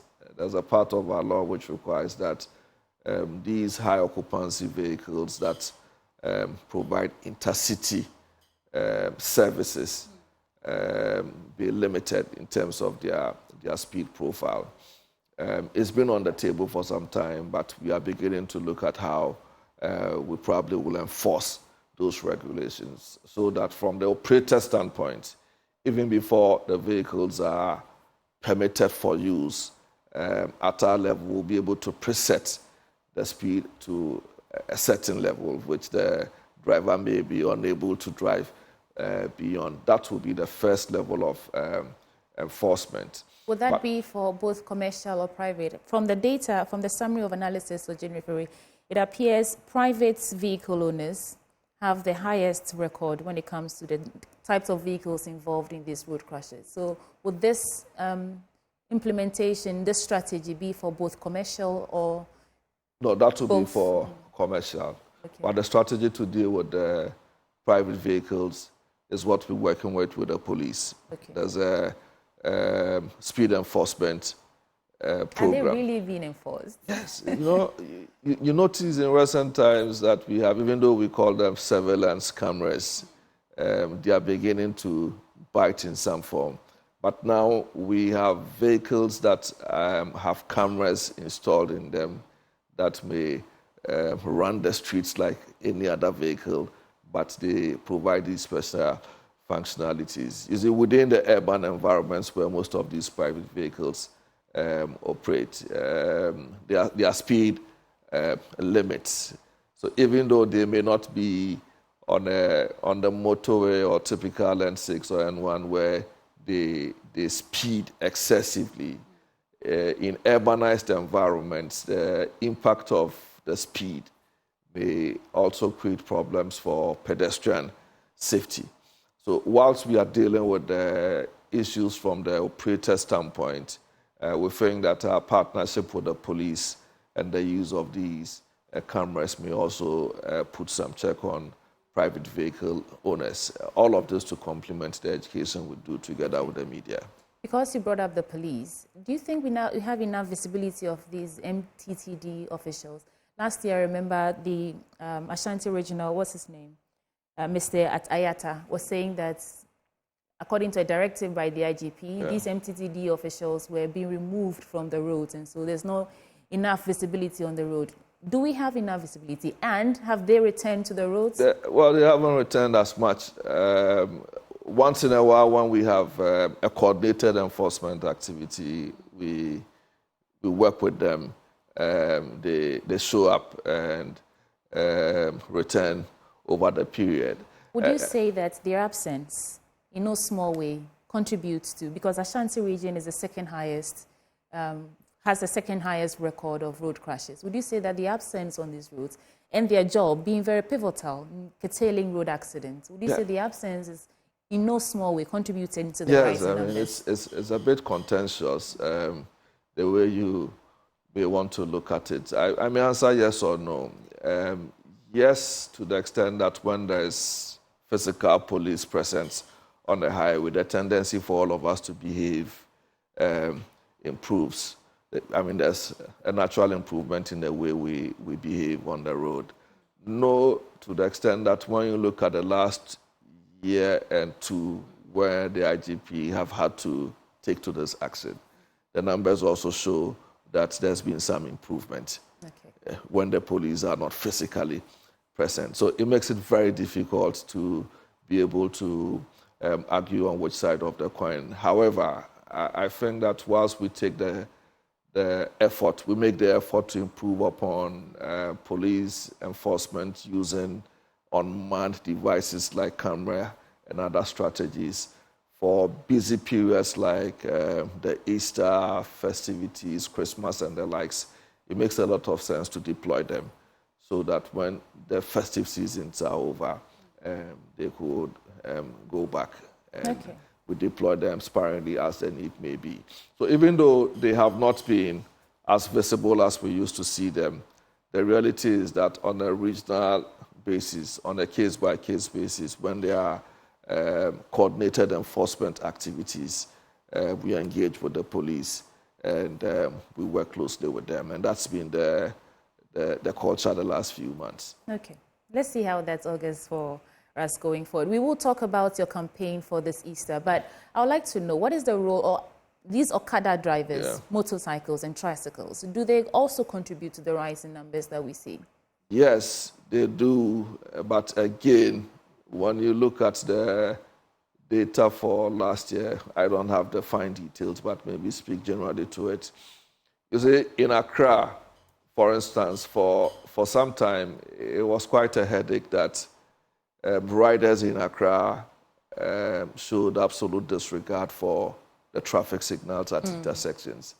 But in recent times, if we observe very closely, I've observed. Yes, you notice that they are beginning to. Yes. Not all of them, though. Yes, because with the police have what they call the police invisible eye, and they have motorcycles stationed at some intersections with cameras, and sometimes when you evade the traffic lights, they chase you up, apprehend you, and punish. And somehow we are beginning to see some improvement in their behavior. And we applaud the police for the effort, and we want to encourage them to sustain the drive. As to what they use the bikes for, whether for commercial or private purposes, I think that's also been a matter that has been on the cards for some time. It's still illegal to use motorcycles for commercial use, but it is legal for courier services. Yes. Okay. It is legal for courier, but for passenger, it is not because of the safety issues. We take instructions from the Ministry of Transport. The ministry shapes policy on these matters, and to the extent that there hasn't been any policy change, we do the best we can to try to enforce the current regime. if at any point in time the ministry decides on a different path, we'll recoil to look at the strategy on how to deal with those matters as well. Mr. Kodia, you're Director of Regulations. Do you think we need to former President John Dramani Mahama was speaking in Warawara, and he said if he's voted into power, he will legalize these operations of Okada and all these. Do you think we need to just legalize it and then regulate the proper use, because they don't seem to be going anywhere? Well, I enforce what is the law, and the law at present is that. But what do you think? Oh, I mean, that's Should we that's legalize not, it? No, so I think we have said on this matter in the past that there are some areas across the country where genuinely there are transportation constraints, and when you take out the use of bicycles and tricycles as a means of transportation, either for hire or reward or for personal use, I mean, you cut them out of economic activity. But that situation does not fit for all parts of the country. In Accra, for instance, I do not think that we have transportation difficulties to allow for the use of the motorcycle, which we consider to be very unsafe. Sometimes it's traffic. Yeah, so I think that we need to help improve upon the traffic management difficulties, whereas in areas where there may be the genuine need for these means with some stiffer controls, government and the relevant stakeholders may take one position or the other. But as of today, I think the position is that they shouldn't be allowed for commercial purposes. Okay. And Please we'll do well to uphold that. tell us briefly about this Arrive Safe campaign for this Easter festivities. The Stay Alive campaign. Yeah, Stay Alive campaign. Yes, we think that Easter is a season for merrymaking in some parts. There's a lot of congregation around the crucifixion and resurrection of Jesus Christ, a lot of conventions, a lot of travels, and oftentimes crashes or accidents are a consequence of increased in motorization. What is it that we can do to raise the issues as much as we can whilst we enforce the law? So over the next few weeks to the end of April, we are looking to improve upon the discussion around speeding, using the media, partnering the police, other CSOs in the space, and also getting on the ground to do as much enforcement as possible. The second side is, about a year or two ago, we were out there with the police dealing with unprescribed lamps. They have such an impact on the way we drive and use the roads, especially at night. Even though the exercise was very successful, we are beginning to see that a lot of these heavy-duty trucks, passenger vehicles are getting back to their old ways. Right. So within the festivities, whilst we step up enforcement, education on speeding, would also keep an eye on the unprescribed lamps, so that together we hope that we can reduce the risk of using the roads at night and during the day to bring the numbers down. Thank you so much, Kwame Kodi Atuahene, who is Director of Regulations and Inspection and Compliance at the National Road Safety Authority. It was a pleasure chatting with you. But this is not all. We are your election headquarters, and today we are in the Ashanti Regional Capital, Kumasi, for a Ghana Connect Town Hall meeting. We want you to make your voices count in the crafting of manifestos for election 2024. And we will be live from Edum Presby Church's premises later today at 3 p.m. But right now, Blessed Soga is standing by to give us a feel of the mood there as we speak. Let's go over now to Blessed Soga. Welcome to the Ashanti Regional Capital, Kumasi, where, of course, we're bringing you this special edition of the Ghana Connect Town Hall, which will be starting in a few hours from now. What we plan to do is to connect with the electorate in partnership with the Star Ghana Foundation here at the town hall, which will be happening just right behind me, the Paul Kofi Fenton Conference Hall, where, of course, we're expecting people from diverse fields of life coming into the hall and sharing their accounts on what the political parties need to consider in terms of their policies going into the 2024 general elections. Now, Star Ghana Foundation, together with the election headquarters, the multimedia group as a whole, is indeed embarking on this journey. We started off with the previous edition up north in Tamale, where of course you had many accounts and concerns from citizens and the electorate on what the political parties should be considering going into the 2024 general elections. Is the reason for which we're here again in the Ashanti Regional Capital, trying to engage stakeholders and to today also hear from the political parties at the session that I will be moderating myself, and of course trying as much as possible to hear from CSOs, indigenes, and also the political parties who will be here to respond to some of the concerns. We're just getting a sense that of course there are people who are already here before the official start of the program, just to interact amongst themselves, to share concerns, to list down the topmost ones in terms of priority, so everyone is on the same page before the political parties, through their representatives, get to start trickling in, and then we start off with the town hall. So let's hear from some people who are already joining us, and of course there are more people filing through. There's a gentleman coming all the way from which part of the country? Techiman, that's where he's coming from. Good morning to you, sir, and thanks for joining us. Good morning, sir. What's making you come all the way from Techiman, take that drive down here to Kumasi to be a part of today's town hall? Obviously, let me first and foremost commend you, FM, you and your team, for the excellent job you are doing.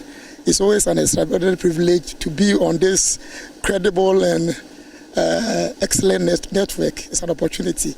Back to your question, I strongly believe that as a young person, I should be involved in the local governance and also have a say as far as issues that bothers on the society, their development, their psychological and their physical well-being is concerned. That's the more reason why I decided to take time out and join all this important program. Yeah. And we know that, of course, you'd be part of the engagements that will be happening in terms of course, sharing your concerns, first off with the Star Ghana Foundation, and then next, we know that you'd also be a part of the town hall where you would want to interact face-to-face with the political parties that will be represented here. You equally run an NGO, right? Correct? Yeah. You run an NGO, and of course that NGO deals with issues of social protection. How is it like in Techiman now, and what are the main concerns of the people there? Obviously, as you indicated earlier, Beacon Foundation, formerly Hydronic Care Foundation, was established in 2002. And like we said, we are into local governance, trying to mobilize people into participatory democracy, liaising with those who share in our vision and with similar vision and aspirations, so that we can champion the efforts of the downtrodden and the less privileged, the society, like the vulnerable, talking of women and children. So we strongly believe that what you are doing, we share in your vision. And like we said, if you start Ghana in 2012, we had a program with them that on the elections, we try to put the views and the aspiration of people across, and we are trying to make an impact in the society. But now, like we said, we rebranded it, and now it's Beacon Foundation incorporated with all the legal requirements. We are there. And we are in a place. Yeah, so you know the community, the Techiman community very well. What would you say is of concern, utmost concern for the people now, in terms of social protection, that they would want the political parties to put across, try and frame in their manifestos ahead of the 2024 general election?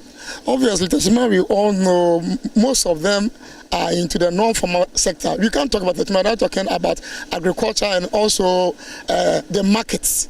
So certainly, let me go to the market first. For now, even now, the town authorities, they've liaised with the traditional council, and they are building stores and trying to re-engineer the market. I strongly believe that the market was set up, and since we say we are talking about social protection, normally social protection, we can't do it without talking about the less privileged, our market women. Since they are building new stores and big shops, most of them virtually don't have the colossal amount of money to obviously go and hire them to embark on their economic activity. So I strongly believe that looking forward, if the political parties, they can try to put into their manifesto once they are re-engineering the market, they shouldn't only look at those who have this and the bigger amount of money to buy the stalls or to rent them. They should make provisions for those who are less privileged. So obviously they can still be part of the market. And so possibly you're looking at subsidies, is that, or maybe a redesign? Redesign, like re-engineering, and the subsidy will help. For that one, I'm not but I should commend the current MP, Honorable Matajime Nsekwasa. He has single-handedly chosen to have a special fund from his own coffers, and it's a revolving fund. And he had liaised with what you call a BASOD. BASOD happens to be the Catholic Credit Union. So when the market women, they go in group and they are well recognized, he just gives them a revolving fund with a less interest. And when they pay the principal, others will get the fund. So you feel this is something that should be replicated at the national? Obviously, it should be replicated at the national level. And back to the market, I'm still talking about market. Always when you read the budget, we keep on giving big economic jargons that even some of us, we claim to have been in school, find it very difficult to comprehend. So I always keep asking myself, what are we doing to the local market? Like, can't it be maybe always the Ghana Sanitation Service with good leadership of the current government statistician, the prof, the venerable prof, is really doing an excellent job. So can there be a situation whereby the whole Ghana, we can have a one price regime? Okay. And like the inflation rate, maybe they can check Tachima market, Kumasi market, Agulesi market, and other big markets. There are products that we can't do without. I was once in a conversation with one allergy, and he had been to Egypt. And we said that even when they are reading the budget, since bread is one of their staple food, they can't do without. The government can come out and say that for bread, or looking at this, Ghana, we all eat, there are some staples that we can't do without. We all eat banku, we all eat rice. So there are some key food stuff for market, but that obviously, in order to help by way of trying to salvage or protect the vulnerable, they can say that, for the next 6 months or 1 year, this will be the limit. And it is subjected to review based on the prevailing economic conditions. So I believe this is something that you'd also want to see at the national level. And of course, all of this is just starting with you. Of course, we know that in the next few hours from now, Star Ghana Foundation will be engaging all of these representatives from across civil society and, a cross-section of Ghanaians who will be here in this very hall here within the Ashanti region to share their concerns for our Ghana Connect Town Hall, and we'll be bringing you more as and when it starts, and we'll be getting more reactions. In fact, you can see that the informal sector appears to be coming up on top of the priority list already. All of that and more coming your way shortly. We'll be giving you an update here on the Joy News channel. Blessed Sugam, live from the Ashanti Regional Capital, Kumasi. Please stay on the Joy News channel.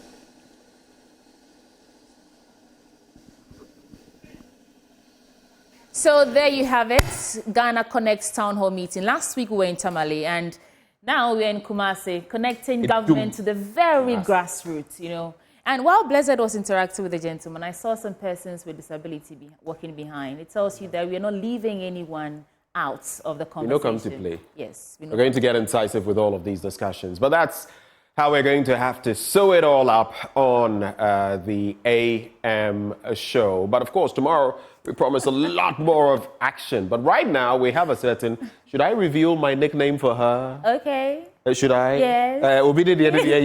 Yes. Right. Thank you, folks, for staying with us. You're back on your screens tomorrow from 6 to 10 a.m. Up next is Joy News Desk with the beautiful Aisha Ibrahim. Stay tuned.